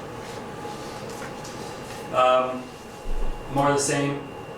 And in taking these, this is over like a 2 or 3 week period, and not one car is able to hit the lamppost.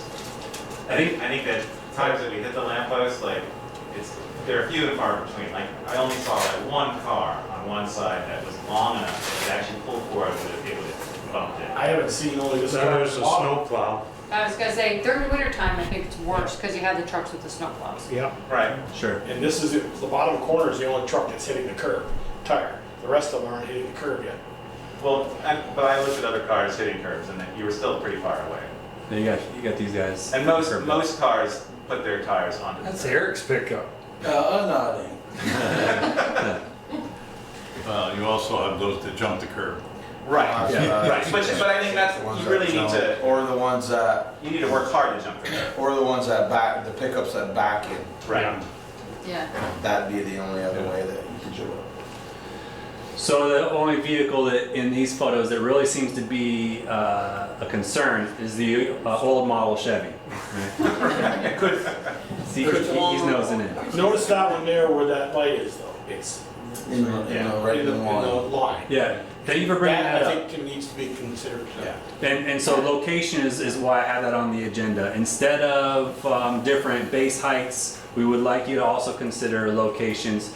Now, we don't think in line with the stripe is the best because it's going to pile up with snow in the wintertime. People getting out of their vehicle are going to have difficulty getting on the sidewalk.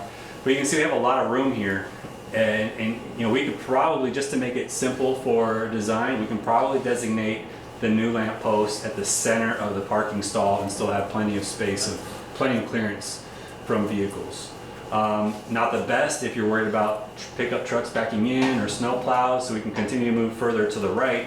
But then again, the further you go to the right, the more impact to pedestrians during the wintertime trying to get onto the sidewalk. Can't see the lines in the wintertime. So we think that lamppost location is a good way to mitigate some of the base reveal questions that are going around. And this is the crosswalk, we already saw those. So then Naeem put together some examples of what some different base widths and heights would look like. It's kind of hard to tell, but the 16 inches on the left side is a narrower base. It puts the lamppost out 2 inches from the back of stamped concrete. The 18 inch will put us out 3 inches from the back of stamped concrete, and this is a 3-inch reveal. This is the shortest we recommend for lamppost base reveal. The new light that's there with the, that went in with the street light project, that's on a 24-inch base, and that one's at least 6 inches out. Yeah. This is same spot with 8-inch high reveal, and same with a 12-inch high reveal. Excuse me. Just give you an idea of. Ian did a good job trying to give you an idea of what these would look like in real life. So with an 8-inch or 7.5-inch curve, and then, well, you're talking 19 inches to the green where it meets the concrete, correct?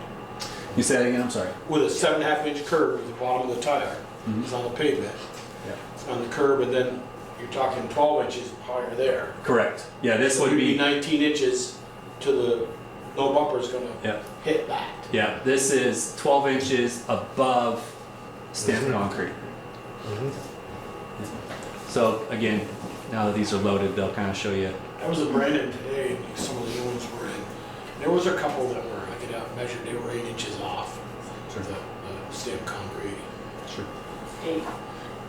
8 inches. Yeah.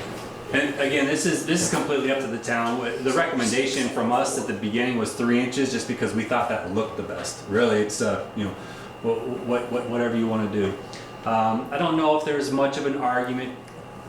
If something's going to get hit, would you rather it be the lamppost or the base? It seems to me that the lamppost is easier to replace than the base, but the lamppost is probably more expensive to replace as well. I'm not too sure if there's an argument there, but just food for thought. If it does get hit, it's likely to get chipped if it's concrete, and Right. that can be repaired. So, I don't want to move ahead too far, but I think we should move ahead a little bit and then come back. If we talk about the receptacle. Sure. How far is that receptacle off the bottom of the base? Oh, that's a good question. The base of the concrete or the base of The base, what I'm looking for is the overall height of when we decide where our concrete is and how far it is up the post, where is our outlet gonna end up? I'm just nervous about that being down in the snow in the wintertime. Yep, sure. And these are low profile, watertight and lockable cases for what it's worth. I don't recall the height. I don't have, but we had presented previously some dimensions there. I don't recall what they are. Probably 7 inches to the bottom of the section. I personally would like to see them 8, 9 feet off the ground. Sure. So when you plug a reef 8, 9 feet off the ground? Inches. No, 8, 9 feet. 8 to 9 feet. Do you know how hard it is to get to those? I've had to climb on ladders and that to get to those. I mean, I'm Not sure a 4-foot Ian step has. ladder, but I'm saying you're gonna hang a reef, they hang a reef on everyone. Each one of those poles now has gotta have a cord on the reef. That's what that's what we basically wrap it around, but it's one more thing to do and one more. I think they're up, what now, 6, 8 feet? Well, they're at the top. They're at the top, They're yeah. at the top, yes, yeah. Those are only options. You can do bottom or top. And, oh, sorry, go ahead, Ian. I mean, they're on the top now. For me, the person who hangs or wraps the lights around the lamppost, it's not always going to be me, but it's me in the moment. Top or bottom doesn't matter. I can start at the bottom and wrap around and tie up at the top or vice versa. I was thinking bottom only just for a little bit of ease of access for doing events where we need to have power. It's nice to have them down there instead of having a large extension cord hanging from the top and hanging down the lamppost. I do hear you in terms of the snow. It could build up and completely cover them. That is possible. I mean, they are sealed. They're much better than the ones that we have currently on the lampposts. They essentially mimic the ones in the park, which have a rubber seal around it that clicks shut. So But if if you're plugged into them in the wintertime for your Christmas lights and they're on the bottom, are they open then? No. They're still sealed? They're still sealed, and it's just, it's a rubber gasket around the bottom where the cord comes out. And there's 2 of those, but it completely seals. But I mean, you're having it at the bottom, more snow is gonna be there. So if it is an issue, and we do have concerns, I don't mind moving it back to the top.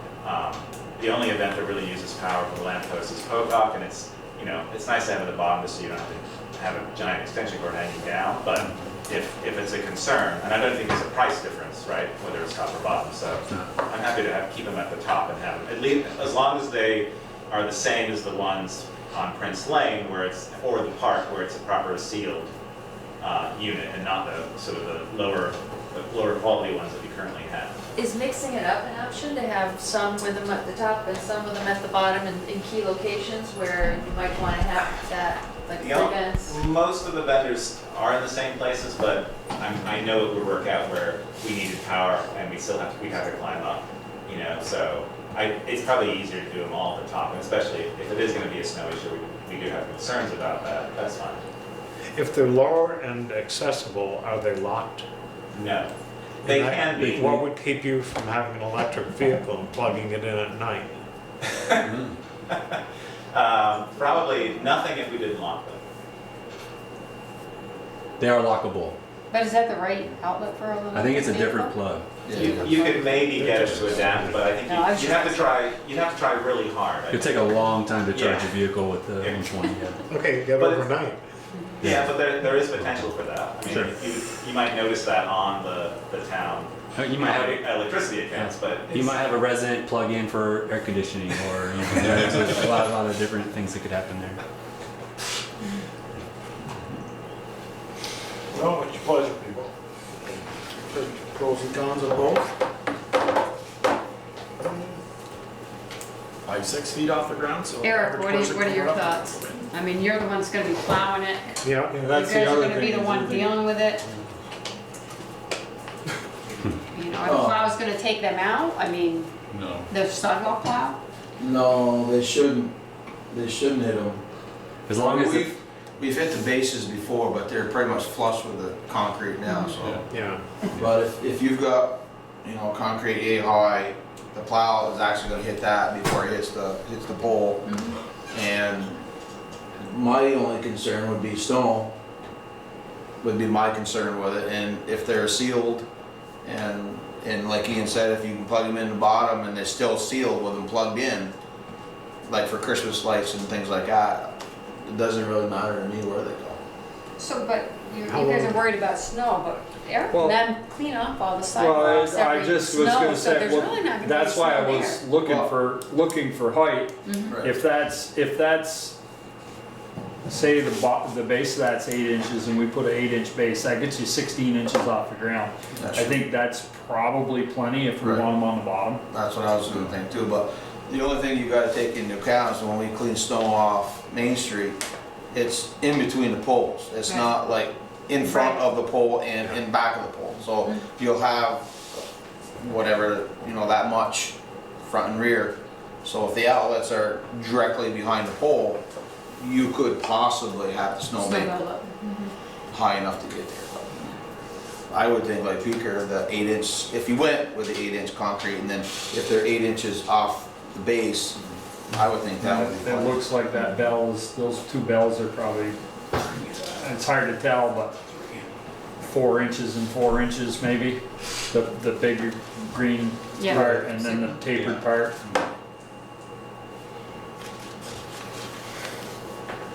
That would put us, 8 inches of concrete and 8 inches there, it would put us 16 inches out. I wouldn't be too nervous about them being on the bottom. No. And the next question, if you are leaning towards the bottom, is which direction? Towards the building with traffic either side, or towards traffic? Well, if they're with traffic, like if they're east and west, then you plow them out and you don't have to worry about the snow. Right? No, that's where we pack it in. On the sides? East No. Oh, I was talking about if you were facing the traffic with the outlet, that's Yeah, where no, you're I'm gonna. talking you're going gonna- along the same way the sidewalk Oh, goes. parallel with the sidewalk? Yeah. The only, yeah, most of the snow should be gone when we pull snow away. What do you think, Ian? I think we move them to the top. I think that it takes all the worry that we have. You know, we have them at the bottom in the park, but there's far more use for them for events to plug it in the bottom. Here, it's, you know, Christmas lights in the winter time, but any other time, the only other time really is Pocock. There's no other event that needs to have them down. And then if we just move, but if we just keep them at the top essentially, then we have Maybe a those. compromise is, I said 8 or 9, maybe 5 or 6. Well, I don't think But you you can. I think can't. it's either top or bottom. Right. Yeah, there's no, Yeah, I don't think you I can't haven't put seen it in them where you run them between. in the middle. And the edge of the concrete is proud of the face of the box anyway. Right. So you're not in any danger of whacking the box. Right.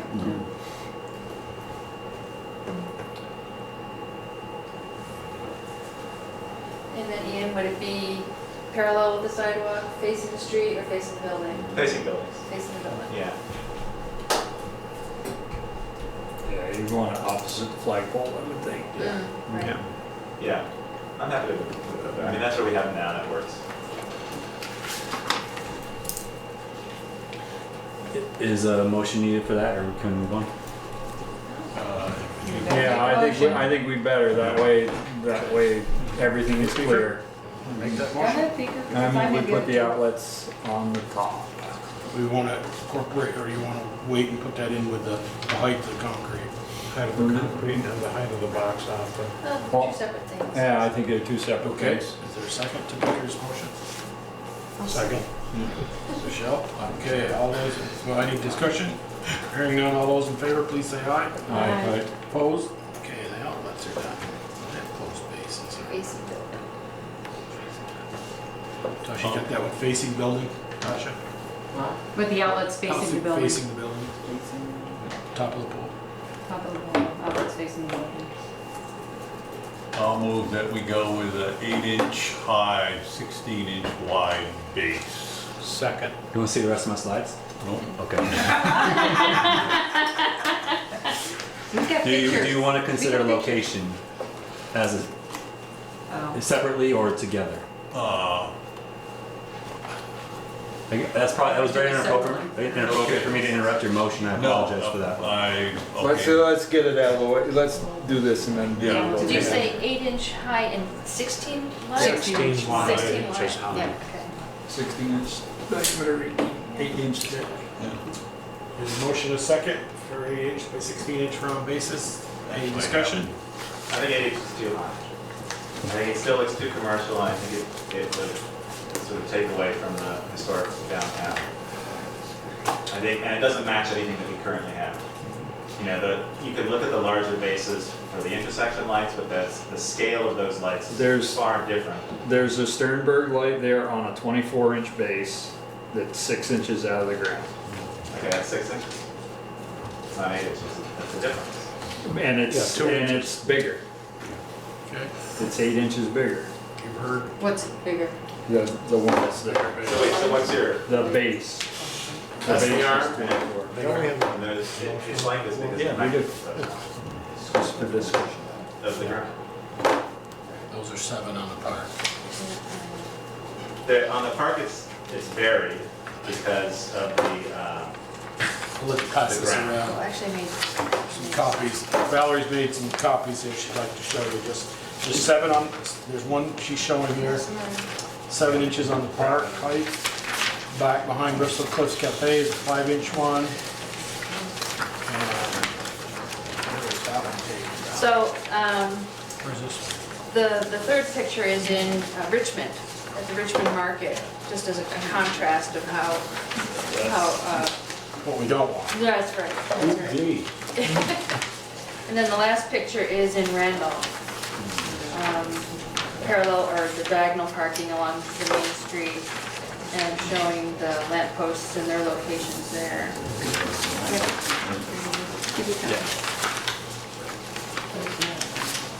And I'll show you the ones, I took a couple pictures. Here's a picture of the ones in Stowe. They haven't poured the concrete, but you can see them there. There's another picture, same picture. You can see that. That I took in May. And those were about 10 inches out of the ground. those are huge.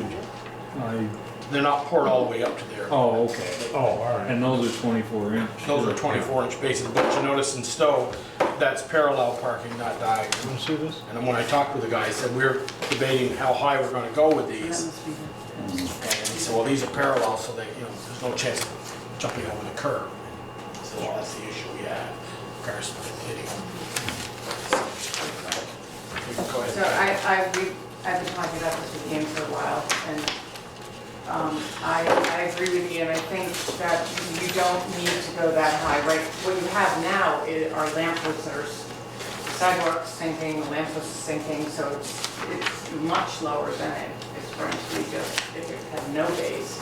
And so you're putting a base on, which is very different style. This is sort of modern, it's modern concrete, and it does have a different look. You're also, if you're bringing that base up higher, you're bringing the wider element up higher to be more apt to be nicked and hit than if it, because once it goes into the lamp base, the lamp post itself, it's getting narrower. So I think that a 6-inch would be definitely a reasonable height, and not, just not have as much of a, strong look to it, because it, Yep, okay. that's my feeling. Okay. Yeah, I agree, Eight's plenty. I could live with a 8 with a That's chamfer. It said 6. chamfer. There is a I chamfer I could go with a 6. There's a motion on the floor. Any more discussion? There's an inch and a half chamfer. Yeah. There's an inch and a half chamfer on 18 inches. So, So you chamfer the top? It is chamfer. Oh, okay. Not in that. okay. Any more discussion? Hearing none, all those in favor of the 8-inch height chamfer? Wait, hold on. Can we still have more discussion? I asked for it more, I didn't see the hand up. Go ahead. I'm just concerned with the 8-inch. I think it's too high. And I think, the recommendation by the engineering firm was 3 inches. And so doubling that to 6, I think would be get us in a good place. I've spent a lot of time with this. I'm a designer myself. This is something I care about a lot. And if you make a decision to put a large piece of concrete in every, 20 or 50 feet, it changes what the downtown is. And it's there for a long time, I do think there needs to be more discussion on this. So the ones on the park are 7 inches, so if we. The ones in the park are varied. I measured half of them. They all vary because of the ground. Some you have 7, some you have 4, some you have 5. The one on the front page here showing a 7-inch height on one side looks potentially like some settlement, and it's Right. shorter on the other side. Yeah. So you have a different situation where you won't have any settlement in the situation. The Right. ones in the park also are in grass. It's a whole different feel. And these are on another hard surface, and they're on this nice stamped concrete that we're doing. And I think I'll throw a bone here, it is ugly, that gray, that white, but you can paint it to match the same concrete, to blend it in. But my concern is, Stained concrete. you can stain it, right, you can stain it, poured stain, is, we all can sit here and we've known the number of times they've been hit down there. We all keep saying, we gotta get them out of the ground, we gotta get them out of the ground a little bit. I don't want the one like Richmond there, absolutely not, no way. No, of course not. That's ugly, but. It's an extreme. Sure. Yeah. Any more? We've heard. Somebody could make an amendment to the motion for 6. There's a motion on the Peter floor. has to make that amendment. Peter, Natasha, I want to read that back to me one more time. Peter Coffey moved to have the 8-inch high by 16-inch wide base. That was Peter. Okay. Would you amend to 6, Peter? Yes, I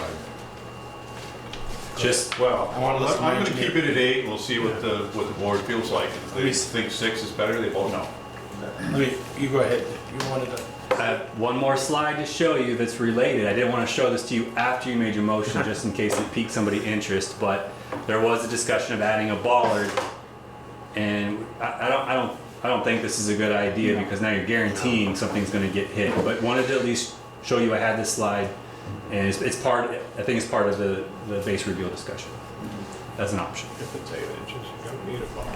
Ballards is 2 feet up. And closer to traffic, definitely gonna get hit. Yeah, it definitely will get hit. Okay. And one more thing to catch snow. Yep. Yes. So, we have a motion and a second for 8-inch by 16-inch ballards. Hearing a lot of discussion on it. All those in favor, please say aye. Aye. Opposed? Nay. I'll say no. There you go, Jolie. Drum roll. I'm gonna vote no. Okay. Motion's defeated. So I'll entertain another motion. I'll have the same motion for 6-inch. Okay. Is there a second? I'll second. Okay. Hearing discussion? Seeing none, hearing none? All those in favor of 6 inches, please say aye. Aye. Opposed? No. Ayes have it. It'll be 6 inches. The no, 10. 10. and you second that? I do know. No. Did we answer all your questions? The last thing is Oh, no. location. Now, I don't think this is gonna help that much. It might help this time around for this striping layout, but every time you come through and restripe downtown, you're either gonna have to match what we designed, what we laid out the lamppost to, or our idea goes down the drain because it no longer lines up, right? So I don't know if location really helps you, but it is an option if you think it's something you want to try to adhere to in the future. I would at least like to try it, the first initial whack at it. Okay. We know where the lines are gonna be, correct, Chris? So, Yeah. you get there from there. Yeah, we can do that.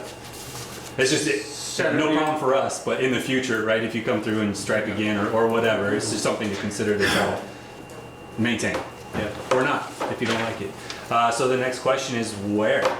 It's easiest for us to say in the center. It's a little more difficult to identify a distance away from the stripe, but we can do that as well. I think personally, looking at the way the vehicles are parked there, I think the center works because the license plate is just barely at the curb there. So I think we're safe in the center if you feel that allows the pedestrian access the best. So I'll move we put them in the center of the parking lane. Second. There's a motion, a second, put them in the center of the parking space or lane. Any discussion? I like it just because it gives better pedestrian access, leaving vehicles and getting onto the sidewalk. And it's, we have a mix now. I think about a third of the spots are kind of this position, and it is a little bit awkward, especially even if someone's leaning a bike against this, it makes it even more difficult. So I do like the center of the parking spot. It seems to help us with not being hit and giving people getting out of cars very good accessibility to the sidewalk.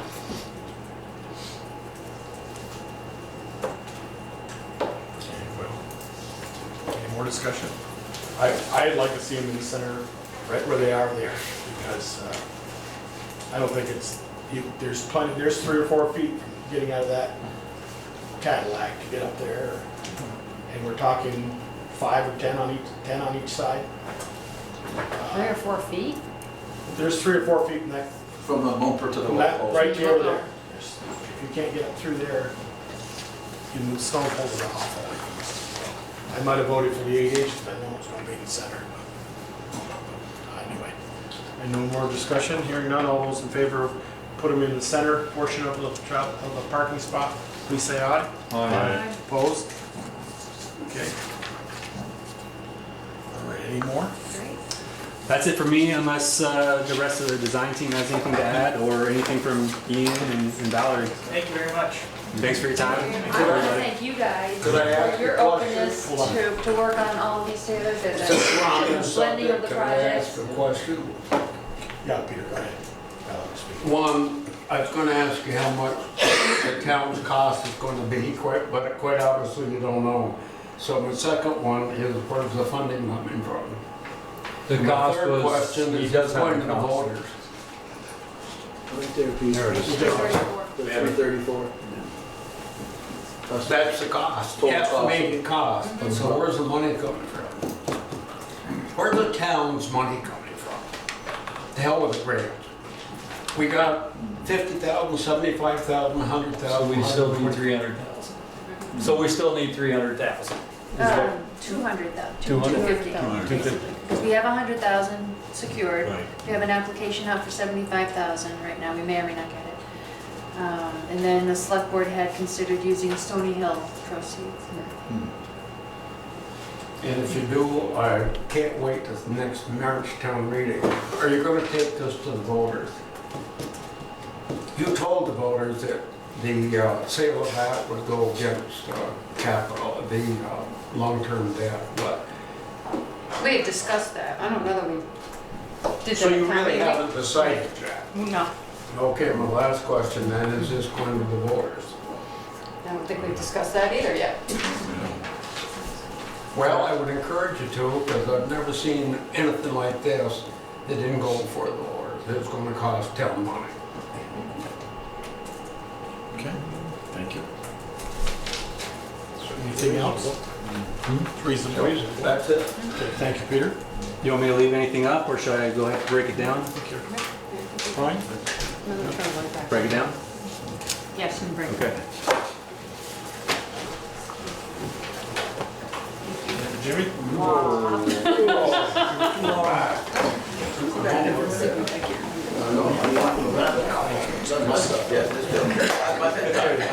We'll continue right to work. Continue review. Do you go right to work? Almost.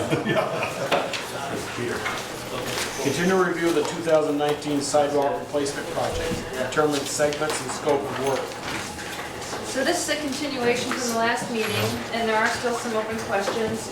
At the last meeting, a suggestion had been made that the Public Works Department could prepare the sidewalk foundations, the clearing, the deconstruction of the existing sidewalks, demolition and removal of the material, and preparing the basis for the contractor to lay the sidewalk. So Eric is here to help speak to that question because it's, we'll see how that fits into their work plan for this year. Another option we talked about, and it relates to Peter Ryan's question about funding, is whether the select board would rather put a hold on this sidewalk project for this year and reallocate those funds to the Main Street project, if you feel that's necessary. And then in the draft RFP, I highlighted some details that I could use some clarification on, that perhaps Eric or others can help clarify. I guess the first question is the highway department going to be able to prepare, remove the existing sidewalk and prepare it for sale? Has anybody asked you that? Yeah, he's been forewarned. Yeah. It would have to depend on if you guys are looking at a time frame or not. There's a couple projects that we need to get done and get ready for paving Notch Road that I didn't get to last year that I would like to get to this year. And then we're finishing up on Lincoln Road now. So if there wasn't a time frame involved, then there would be probably a good chance that we could demo it and stuff. But if you're looking at doing it, say within the next month, then I would have to say no at that point right now. I think one of the things we talked about, since Mountain Street from Garfield to Spring is the main place to do, Right. should be done before school starts up again. I would agree with that, yeah. So, Can you do that? yeah. I can do whatever you tell me to do. Well, won't that I also just depend on want- their timing and their timing?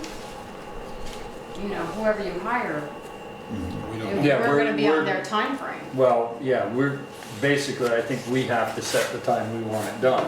Yeah. Yeah. And when we do that, then Eric knows whether he can, either he's gonna fit it in his schedule or we're gonna let it all out.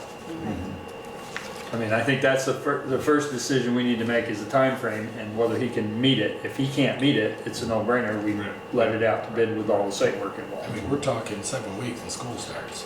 So on this, the first page of this We're gonna have this out for RFP is the another week, schedule. get back. So what date does school start?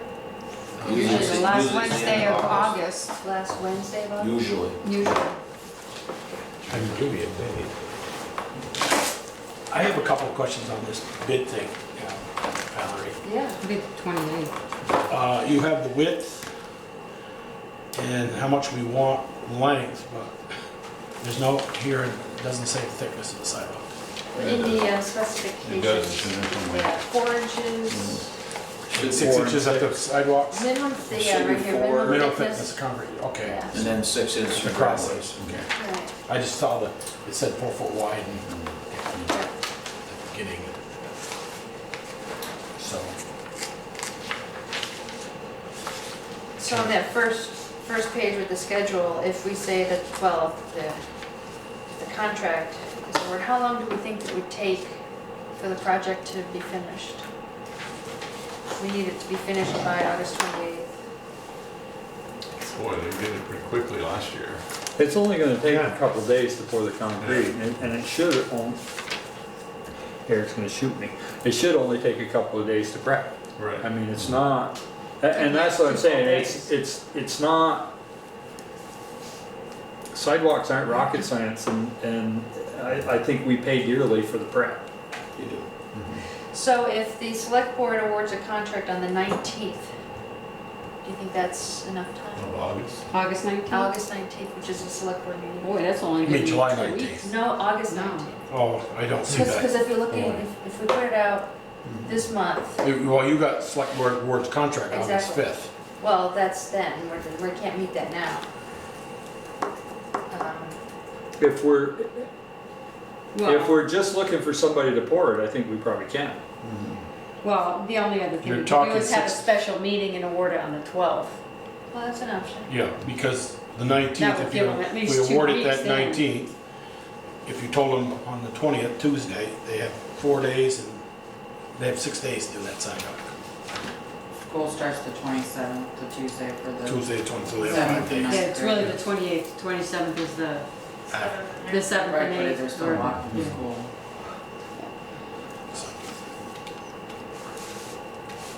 Yeah, I mean, I would say we would try to award it on the 12th, so at least they have Yeah.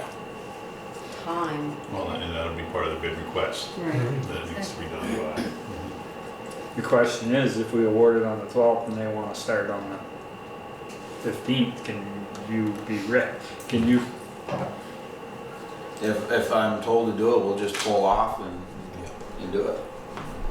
So when we say in prep figure, are we saying just tear out or tear who's out? gonna put tear back out and gravel? grade? Grade, set grade. Yeah. And how long would that take you? Depends A couple on, of days? depends on the footage and how much gravel. Well, the. I don't even know how much footage you guys are doing. 600, what is it? Well, Mountain Street is 531 feet. 631 feet total. Total. If we East also end do of Park Park Place. Place. Yeah, right there. So you're doing all of them, whereabouts on Garfield that? and Spring. Garfield We to don't Spring, Oh, Garfield to Spring and then, It's not that Park bad Place, shape. East End, 100 We feet. don't have to do it at the same time either. Yeah, Right, we don't have to do Park Place. no, actually, we don't have to do it at all, we can use the money. Yeah, well, that's part of the question. Yeah. Because if we're saving some money on the prep, and if we defer Park Place, because that's Yeah. not, that's It really not really very isn't bad that shape. bad. No. I think Park No, Place needs that's some only work. stuck in there to get to the 600 feet. 600. Yeah. Well, if that's the case, then I would say, I mean, we decided the first section, the 531 feet, we needed done for Yeah. the school kids. Yes, because that's in very poor shape. Mhm. There's even a couple Yeah. sections missing. So I'm hearing Park Place is That's deferred. Deferred, yeah. Yeah. Okay. Okay. I mean, we can always do it later too. Yeah. True. Mhm. Yeah. Yeah. You know, we'll have, by then we should have a relationship with a contractor Mhm. and, you know, we can tell them that there might be another 100 feet down the road, Yeah. you know, Only a give us few a- weeks down the road if, Right. if he's interested. Not being a major route, it could, or Yeah. school route could do that after school. Thanks.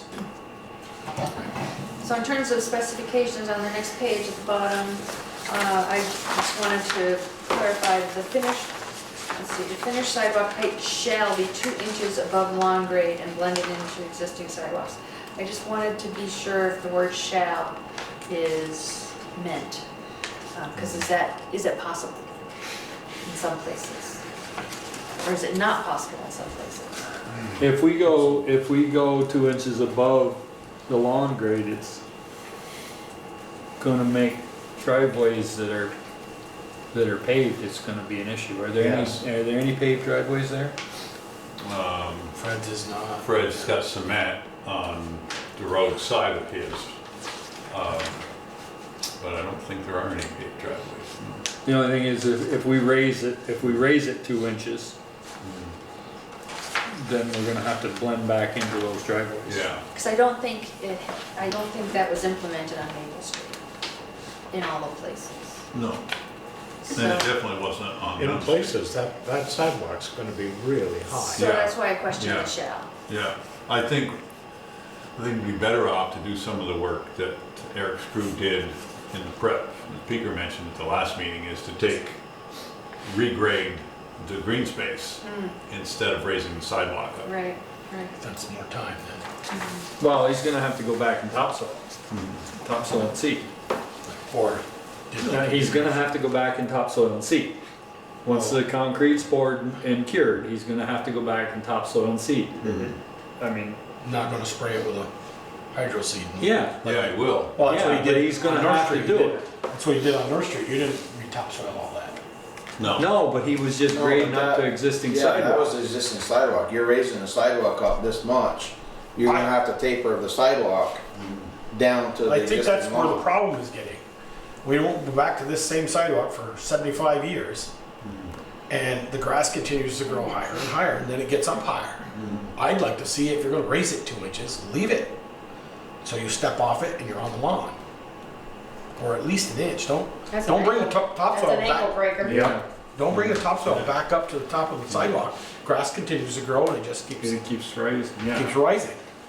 That's the nature of the beast. Yeah, but you don't want it where you're walking along and not paying attention and you turn. Yeah, the you drive can't on have a the lip. edge. No, Right. it's gotta be even, or very close to even. Would it make sense to change that sentence to say, the finished sidewalk height shall be blended into the existing sidewalks? Let's see. Well, Existing grass. if we're gonna prep it, all they need to know is the thickness. So take that whole Us. sentence out? If we decide that we, the town, are prepping for the sidewalks, all we need to do is make sure Eric knows what we want, and then the thickness of the concrete will dictate Where we dig and where we it ends up. Yeah. Yeah, where they, because there are places where they will have to bring gravel in, or To get it up. to get it up, yeah. You're gonna have to, you probably end up having to gravel all of it at some thickness or another. Yeah. And then you'll have to It's really low. tamp down through there. Yeah, but it's not, it's flat and it's straight, and you can set right over it and go. I mean,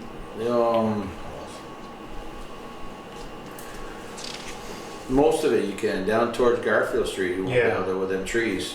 The trees and the shrub. The shrub is right at the edge, Right at the edge of the sidewalk. pretty much. Also that corner, What's that? the house that's on the corner. Oh, Smith's old house. Oh, yeah, yeah. Those should have never been planted there. Oh, that wouldn't dig no. Yeah, both sides of that driveway have big shrubs. I think, that'll be, we just have to let Eric know that we want it pitched 1 inch, one way or the other. I would say probably towards the road. Yeah. Yeah, that's what I would say. Which the lower side.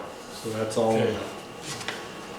You want a motion? No, not yet. Did you get your questions answered? I'm working on it. I added on page 3, number 15, the addition of truncated domes at intersections. Is that safe? Shouldn't that ADA required? Yeah. I just wanted to call that out, because there aren't any on that Mountain Street section. So I just wanted to be sure that we're on the same page to include them. I highlighted number 5 on page 4, because I changed it in response to some of the concerns from last year's project about the adequacy of grades to deal with drainage. And There again, if we're doing the grading, right. Right, I was just gonna say. all we're asking for them to do is place the concrete. So the idea of expecting a one-year warranty from the contractor, On the concrete. On the concrete. just on the concrete material. Yeah. Okay. So take out the grades. Do we have, I apologize, I didn't read this, do we have sealer in there? It is, yes. Okay. Because I noticed on the 4th when I was walking the sidewalk, some of the stuff that Munson did all spalted. Yeah. Stuff that Chris did up there when we put that sealer on, it's nice. It stayed good all winter long. Yeah. That's the section between Spring and Mountain Streets, the school. That section and the section on Maple Street. That was all sealed and it lasted the winter nice. A lot of it, I believe, has a lot more to do with you guys don't use any salt in your sand. And number 2 is, I think where Munson didn't put the sealer on it, but down here, you've got that snowplow throws all that snow right on that sidewalk because it's close to the road. And this road salt. Oh yeah, road salt definitely hits it. And Mountain Street, or up there, and Maple Street, the plow can't throw it that far to get it onto the sidewalk. Yeah. Oh, can't, they just don't. Can't go fast enough. Okay, those are my questions. There are no trees there that are an issue with the sidewalk. Nothing like we had last year.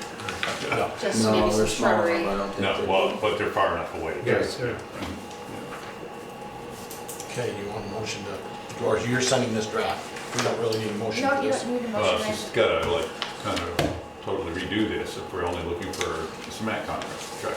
Right, yeah. Well, I mean, it's okay to keep some of the specifications in, but, Yeah, you But I'll definitely add- want to keep, you definitely want to keep the document. right. Oh, yes. And I'll just So does add she it. have permission to put this out to bid with the discussion? I mean, because if we wait till our next meeting, No, I'll change those dates, I'll update those dates. Okay. yeah, but even so, if we wait until next meeting, that's 2 weeks. The Oh, 12th. right. Let's Yeah, get you it out can't get- there. no, I Let's have get it out now. Yeah, I have it to get it out tomorrow. if Good, okay. possible. And bids due by the 12th. Yeah, I'll figure that out. Before the 12th, if we do by noon on the 12th, if we're gonna have a meeting, special meeting. No, the bids are due before then. We make the award by the 12th. Right. The bids are going to be due before Or then. the Friday before, or the Monday Something at like that. noon, or I'll whatever. check the calendar. She'll fix those. Okay. Okay, number 3, consider requests for maintenance or upgrades of the Branch Road and overall discussion of Class 4 highway maintenance policies. What are we obligated to do? Because we've been working on getting rid of these dead-end roads that have been Class 3 roads. This is real difficult to read. Switch those two we talked about. Until the new rules came out, the new standards, all we were obligated to do was culverts and bridges on Class 4 roads. With the new, I think Valerie Is that his showed me. stuff? Yeah, with the new standards that came out to do with the water quality and the hydrologically connected segments and all that stuff, it puts a lot more burden on the town now. Unless you, Make it a trail? exactly. Didn't we just sign something like this in 2017 or something other? It was probably we did some- 2014. I remember doing something when Therese was here with new standards. It was probably 2014. But the thing is, on the draft standards from V-Trans, if you look at, on the package that they sent, on the bottom of page 1, section 2, class 4 road standards, see appendix A, go to appendix A. And appendix A does list all of this stuff, but it also says, let's see, feasibility. I mean, it says, do these things when you can, but it doesn't, it's not that rigid as it initially seemed. But it does appear that the town is obligated to maintain the bridges and culverts, which on the France Road was That was the issue on the Yeah, French Road. yeah. Yeah, But in terms of grading and other ditching and other kinds of. I mean, I think, you know, we've been working on getting rid of these ones with one house on them or two houses on them and. Well, not only class 3, but the private driveways were plowed, Right. maintaining. Well, they're town right-of-ways. Not all of them. Well, you're right, not all of them. So that's gonna be on the next agenda. And the other side of that is we've had Broadview Estates come in and if you use the argument that they live on that road and they pay taxes, there's what, 4 houses down there? Where? On the France Road? 7 at least. 7? Well, yeah, if you count around the corner, the trailers down there, yeah. And there's 29 on Broadview Estates, you know? The difference is LaFrance Road is a class 4 road and Broadview Street is not. I understand that, but they've been in and argued before that they pay enough taxes so they ought to, and we told them, basically we told them bring the road up to standard and then we'll talk. Well, they can't because of the grades. But. Ted is asking on this map, what are the little blocks? And those blocks are segments of road that are hydrologically connected. And these are really hard to see and know what road they're talking about. Right, especially That black and white. corresponds to this. Yeah, yes. Right. Yeah. It's a little bit easier in color. Yeah, a little iPad I'd have to do it on, it shows it a lot better. Yeah. So, but the other thing right now, I mean, this is an agenda item for tonight. Right now, these new V-Trans standards aren't in effect yet. They don't take effect until August 1, so we're still operating under the current town standards. So, let me ask you this, I asked this when Valerie approached me, we talked about the agenda, should actually Right. 3 and 4 be switched around, because if this goes into effect July 31st or August 1st of this year, would we have to make that road? No, Still, I don't believe so. by the standard. Right. That's why I said we It's ought not the way it reads. Well, and these I mean, it doesn't read like it's mandated that we do it. If we don't adopt these standards though, we will lose state aid. If, I remember right the last time we did this, if we didn't adopt standards, We didn't then you adopt start, it. you start losing state aid. And you have lower reimbursement rates Right. for federal disasters and state reimbursements. Right, but is that standard there that you got only talking about class 4? No, Or is that talking about 1, 2, 3, and 4. everything? Right. But it says municipalities shall implement these standards to the extent feasible. Right. In determining feasibility, municipalities may consider the following criteria, and then it goes on to say.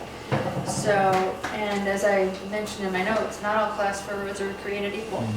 And I think at the next meeting, when we have draft policies to work from, that we'll try to address some of these standards in there. And Well, I know Starksboro's got a class 4 road that washed out this winter, and I know one owner hasn't been able to get to his property until just recently. They just barely got it passable, and that's been since, what, January, right? Oh, yeah, it's been quite a while. So it's been 6 months that they haven't, and they're, from what I understand, they're gonna go up and do some work on it. Eric, I heard you say earlier, class 4, the minimum we have to do is culverts. Culverts and bridges. Culverts and bridges. As of right now, yes. And I didn't go to the culvert, I guess the culvert failed or plugged up. Yeah, no, it was. Too much water. Yeah, it was too much water. It got Completely. blocked up and couldn't handle it, and it went over, it ended up washing the lower end out. It didn't take the culvert completely out.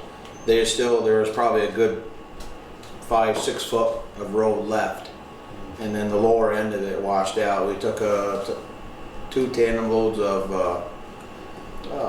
bank run gravel and 2 tandem loads of gravel, and then the Freightliner load of gravel to fill it, fix it. And we calculated based upon 4 persons overtime, and the materials and the trucking, it was just under $2,000 of the town's time and resources for that 4-hour repair job. And That's just an I had to open after hours. He had to open after hours. Oh my, I didn't factor that. You factored that. No. That's not materials, that's just time. that you're And trying to- materials, everything, And everything. materials. Did you have to replace the culvert, or did you? No, just You fill it just had back to in. fill it back in, Yeah. okay. And that length of class 4 road, if that was brought up to class 3 standards, the reimbursement rate from the state would be less than $1,000 per year. Yeah, and there's nowhere to turn around down in there. You'd have to make a spot for us to turn around if we were gonna take it over, so to speak. But I asked Valerie, and I don't understand, and you said there was somebody said there was 7 places down Residence. Why the last 2 trailers are owned by one gentleman as rentals? Why is he responsible for grading the road or buying the gravel? He's always willing to buy the gravel if we truck it or whatever. It's class 4 road. Why isn't it shared by the other 7? The last time that we went up there, what was, the agreement is he would buy the gravel and spread it, and we would go up with a grader and smooth it out. And he wanted to know how many loads to bring. And Pete, at the time, Pete was in charge, and he told him probably 10 loads would get you a pretty good shot. He brought 3. So we went up there with a grader for 3 loads of gravel. It's not worth it. Right. They also own a large chunk of forest. Yes, right. I know that, but just with the help that, like any others road, like Broadview or Laura's Lane or any of them, all have to share in the maintenance of that road. Yeah, but there's no agreement. There's no agreement, and it is a class 4 road. Right. It's just to the extent that they want to drive it in that condition. Is basically what it boils down to. So you want a motion on these 2 or hold them for now? Well, yeah, I'm not recommending any action on the state policies at this point. I think we'll take that up at the next meeting. This was a chance to kind of begin the conversation about it, get some questions out there that we can follow up on. But the question was put out there about LaFrance Road, and so some guidance, if it should happen again. The residents, at least 2 of the residents, were very concerned about the condition of the traveled way. And so I just wanted to bring it back to the select board to get your thoughts about going forward. I mean, I don't know, to me, it's a class 4 road, you choose to live on there. You know it when you move in there, it's a class 4 road, we don't maintain it. And it's no different than anybody's driveway, I And the guess. residents that are in there have been in there for a long time, so Yes, they're used to. Yeah. You know. And reading through this, there's plenty of wiggle room. Little history on that road if you want. I bought my uncle's property years ago, and when that culvert is, that was a wooden bridge way back. And Danny LaFrance was the only one that had a camp down there. I guess his granddaughter was. And he's the one that put the culvert in originally. Before that, I just had an agreement with people, they'll take care of their own. Yeah. Nothing really got. Right, yep. Well, I guess for next meeting, we review, everybody kind of read this. I did. That road looped around and came back down through and came out by the Roses Roses Camp. Camp. Yeah. Right. That was the original old road. So I suppose if one or more of the residents come back with a more specific proposal, like Bill Sayre had offered to provide the material if the town credit, but at the time, and this was back in June, it wasn't specific, would the select board just be open to considering that again, if adequate material was provided? If adequate material is provided, I would say I wouldn't have a problem with sending the grader up to Smooth Road. But that I guess we material- sending it up But that there for material free better be though. there first before you take the grader up. Yeah. But it says here in his email, if the town can supply the machines and people to truck the gravel. So our truck's gonna buy it, or not? No. Our truck's gonna truck it. No. No. Well, that's what it says here. That wasn't, the letters I read through before it said that he would truck it. He would furnish the gravel and the trucking. But that's not what he says in this. That's not what he says here. What he's saying, it's like, since when we work at county, we could buy the gravel and wrap it down its water machines, pick the truck gravel and install cover. To truck and install, Yeah, but wasn't there another one after that that said we wouldn't truck it and Now, that might have been previously. Yeah, that, like years 1994 ago. or the 2003 report. But whether he truck it or he trucks it, I mean, there's a lot of difference there, but he trucks it, has it trucked up there. We need, okay, we gotta tell him, like Pete did, 10 loads then. We're not gonna do 10 loads. we're not This done? discussion's over. To do it right, it needs to be 10, we're not gonna skim it. Let's just see what happens, you know. Okay. Let's not cross that bridge until that At happens. this point, we're meeting our obligation. Right. yes. And upstream of the culvert, it was kind of somewhat cleaned out or picked out the stuff that plugged it.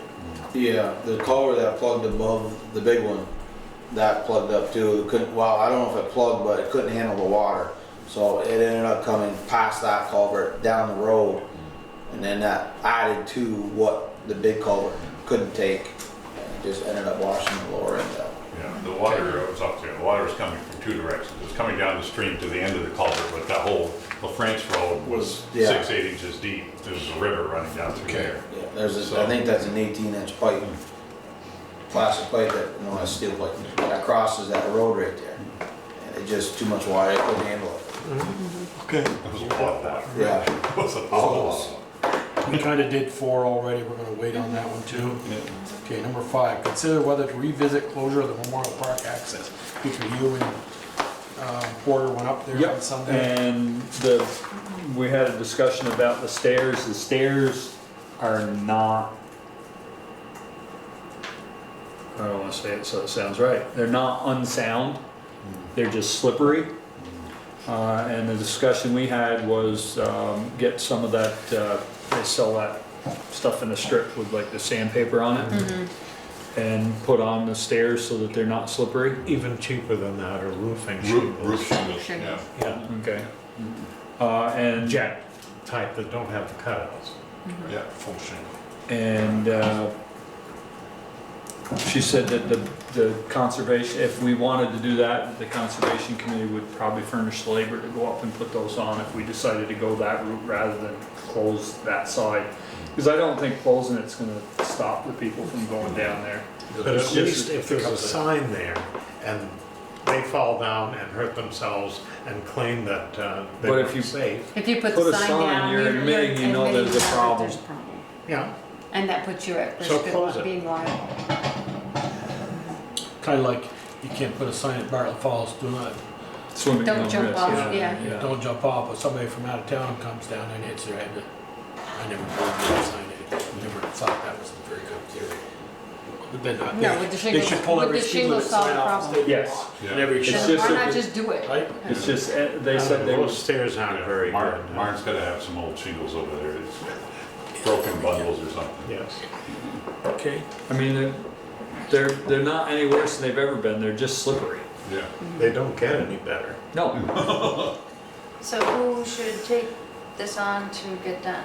If you let Porter know, she said she would So they'll rally get the troops and and get the materials? get the materials and whatever we decide. I mean, if shingles Somebody will can check work, with Martin. I might actually have some shingles.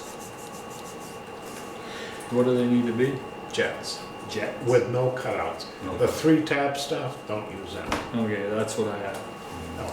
Okay. You just want, I don't have the right stuff. I don't know.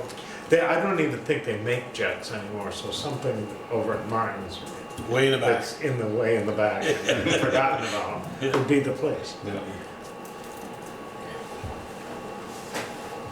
Otherwise, you get roll roofing and cut strips. You got a couple of bundles. I can call Barton tomorrow and I'll call you back. Okay, great. Okay. Okay, number 6, update on the status of the grader, possible action item to proceed with replacement. Peter, here? It's your, Did he finally get you?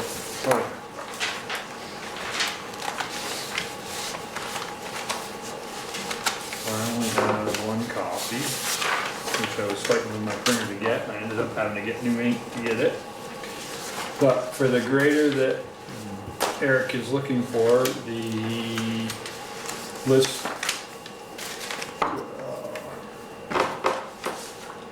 the price after municipal rebate is $305,544. They're looking at giving us $48,000 for ours, for a balance of $257,544. It has everything that Eric had asked for. This is a 2019, not a 2018, because the 18s they had in stock had a lot of stuff that we don't need, and ended up being 30,000 more. That and the price of the wing has come down, and that included a 5-year warranty. The lease option is 3.2% for 5 years. Is that lease to own? Yeah, with $1 payout at the end. Do voters have to approve that? No, it's in the capital equipment plan. I know, but a lease is a loan.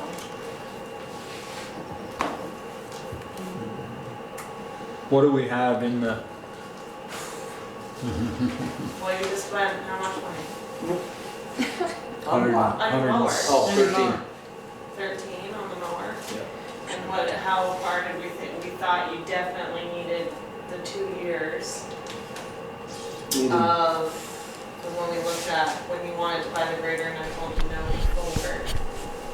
Yeah, We needed the 2 you needed this year's, and July, and appropriation. next year's, and then you have enough. We were at 280 something thousand at that point. The price we got. After next year's. After next year's. No. What do you We mean, were price-wise? Price-wise for a grader. We were Yeah, at we were 280. Here we're at 250. 257, 260, First page. They're printed on the back because I ran out of ink and I just reused the paper. 257,544. So 258. Yeah, 258. Give or take.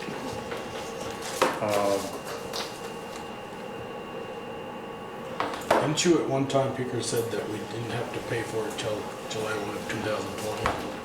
Well, One of them. if you, let's see.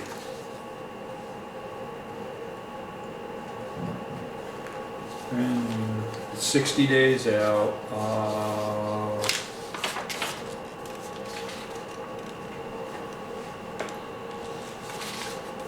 Maybe it's in the email. Hang on. Well, I guess I asked the first question, is our policy says anything over X number of thousands of dollars, we have to put it out to bid. Which you guys can. We don't Sorry, have to. yeah, They can single source. single source, but. Did you mention the equipment committee? About if we decide we should run it by the equipment committee. I think Eric's had one meeting with them about this grader or not? What's that? Have you had one meeting with this, the equipment committee about the grader? Not yet. Yes, I should get the Wi-Fi better. Probably. Don't you automatically connect? No, I don't. Jen won't let me.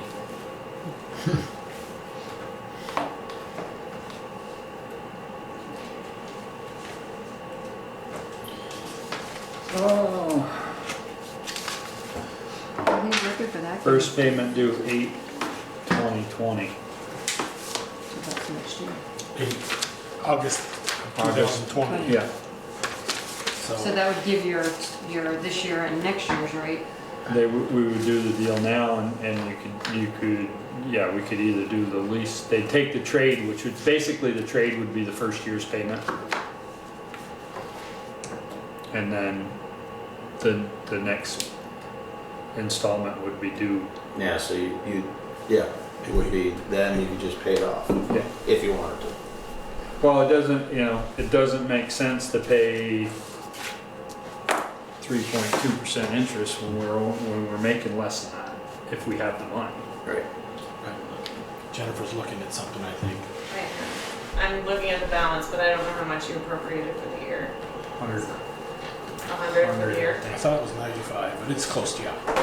Okay, so if you go with 100 for this year, you'll be at 207,000. So if we have to buy it 2020, get it now and You pay for it. in 2000. But you could, but. Then we'll have another 100,000. Whenever you appropriate for next year's stuff, you can add that money to it too, right? That's with this year's money. In July, so, but when you do March meeting, you're You gonna. gotta wait till July.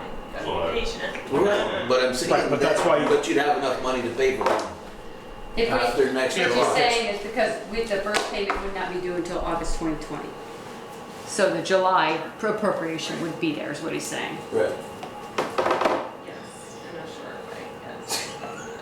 Well, you don't like to give it up, do you? Well, it's cash flow, but sure. So are these two deals different?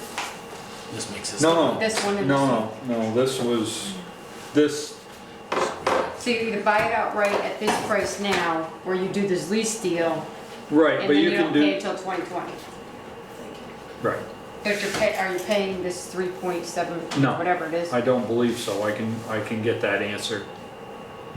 We might have to pay that for the First year. first year. And will they let you pay out early?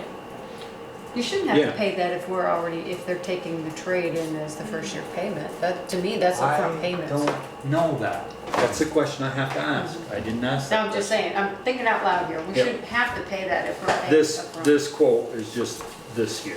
Okay.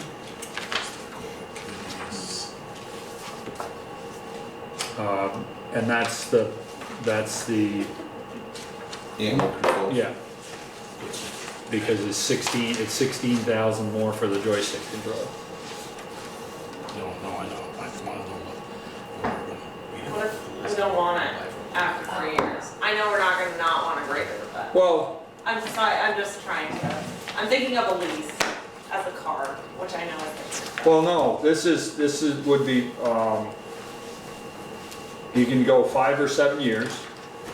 If you go to 5 years and you pay it off, you get, you, at the end of the 5 years, $1 you own it. So it's yours to trade. It's not like a car lease where You give it you up. pay for 5 years and then you give Send it it up. back, yeah. You own it. Equipment leases are different Okay, than car leases. for personal home.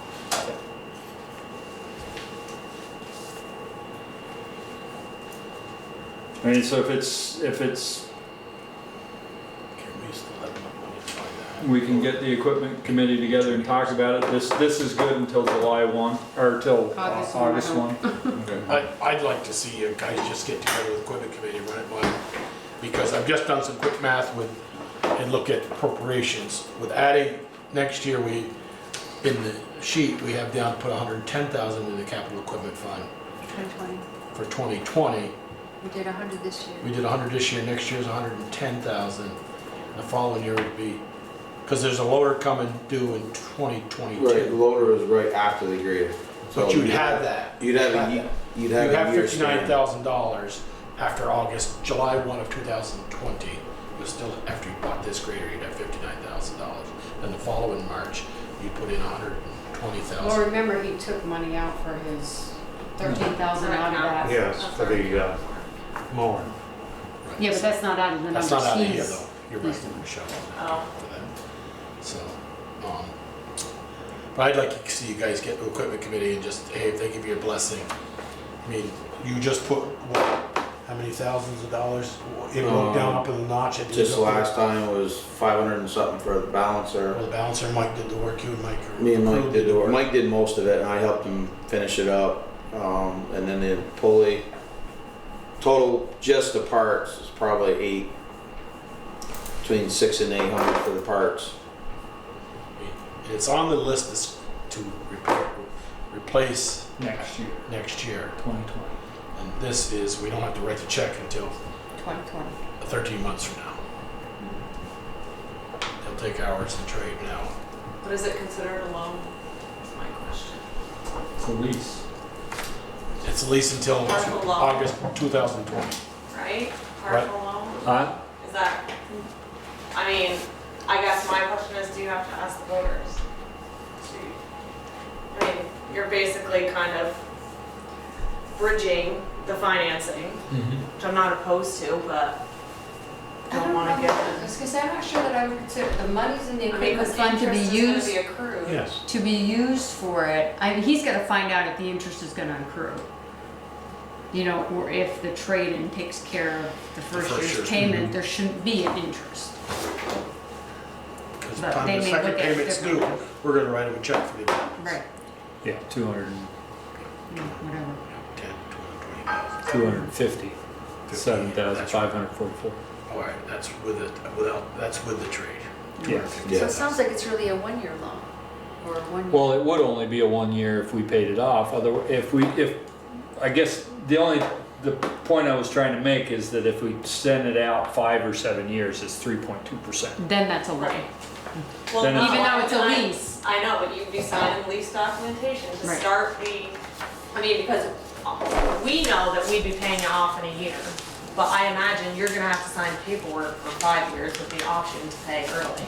So you'd be signing, No, they'll tailor it however we want it. So how do we want to leave this?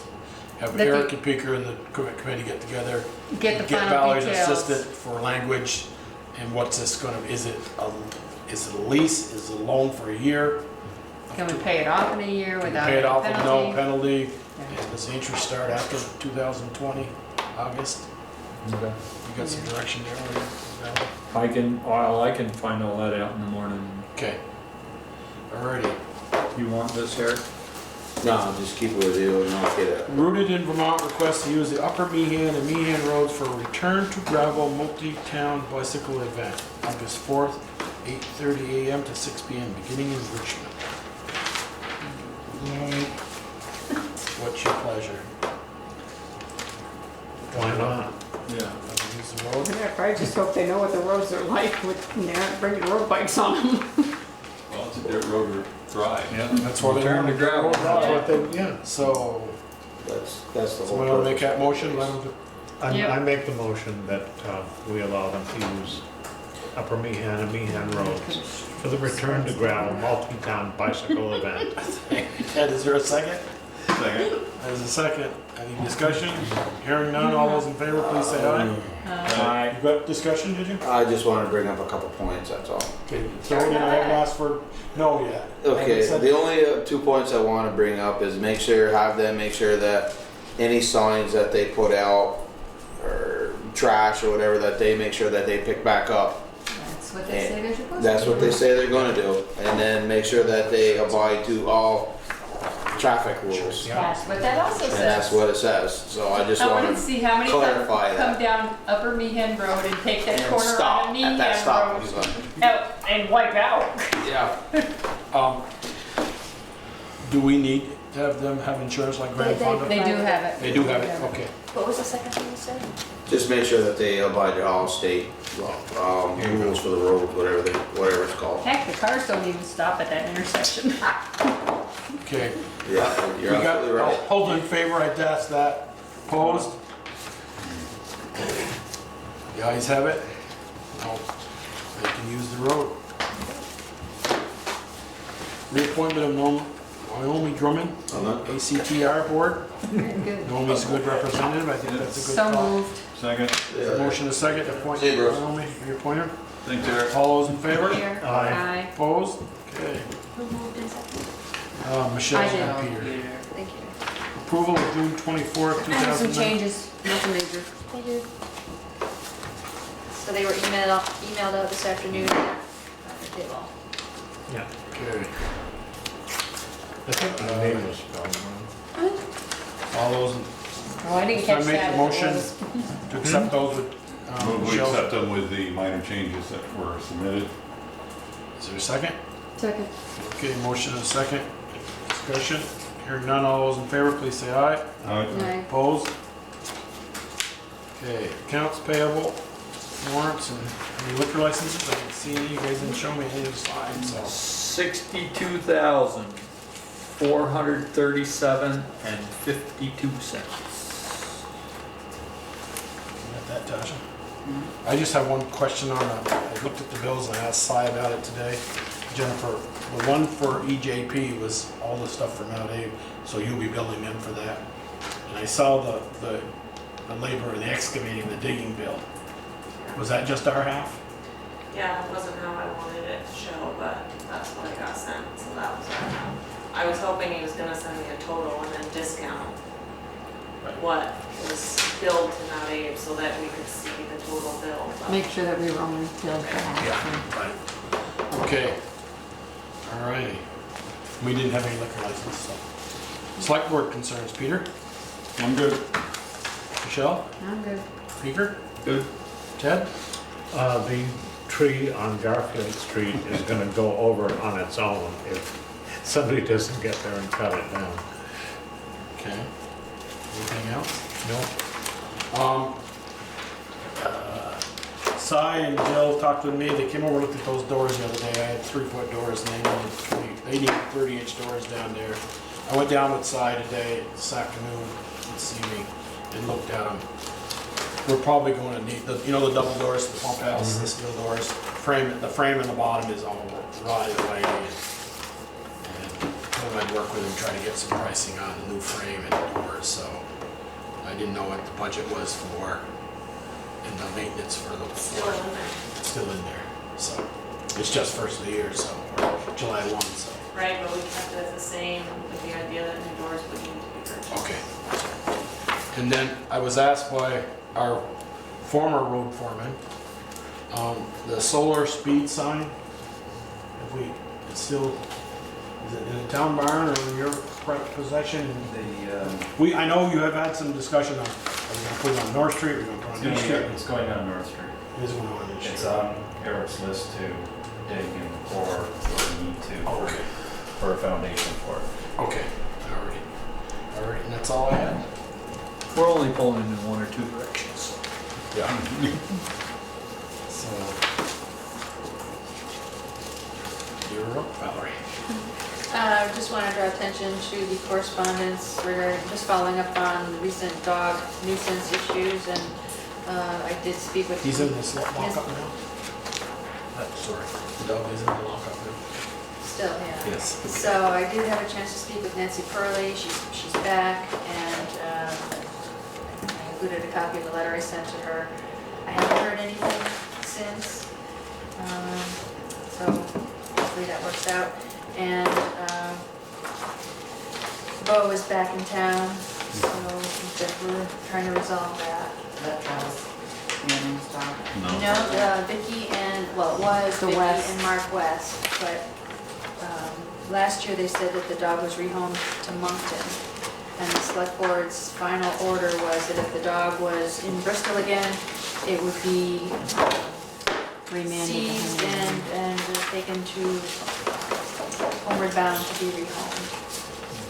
So we're trying to get some clarity on what's needed to make that actually happen, if we're actually at that point. And get some legal guidance to make sure that we're on solid footing with that. So, Okay. that's all I have. Okay. Actually, I had one more, but you sent this letter, or somebody sent Pat Steele. Yeah. Didn't we used to have a table up in the park? Refresh my memory. Rotary used to build them and put them up there. The kids would go up there and get drunk and throw them in the, throw them into the gorge and break them all up. And we stopped doing it. Somebody else built one, same thing happened. So there hasn't been a picnic table up there in quite a while. Okay. Okay. Other business correspondence or anything, no? Anybody got any? An executive session we do have. Some leave time. Michelle? Okay, I make a motion, is this personnel matters, right? Do we have contract negotiations? Just personnel. Make a motion that we go into executive session for 1 VSA section 313 regarding personnel matters. Is there a second? Second. Okay. All in favor? Aye. Opposed? Alrighty.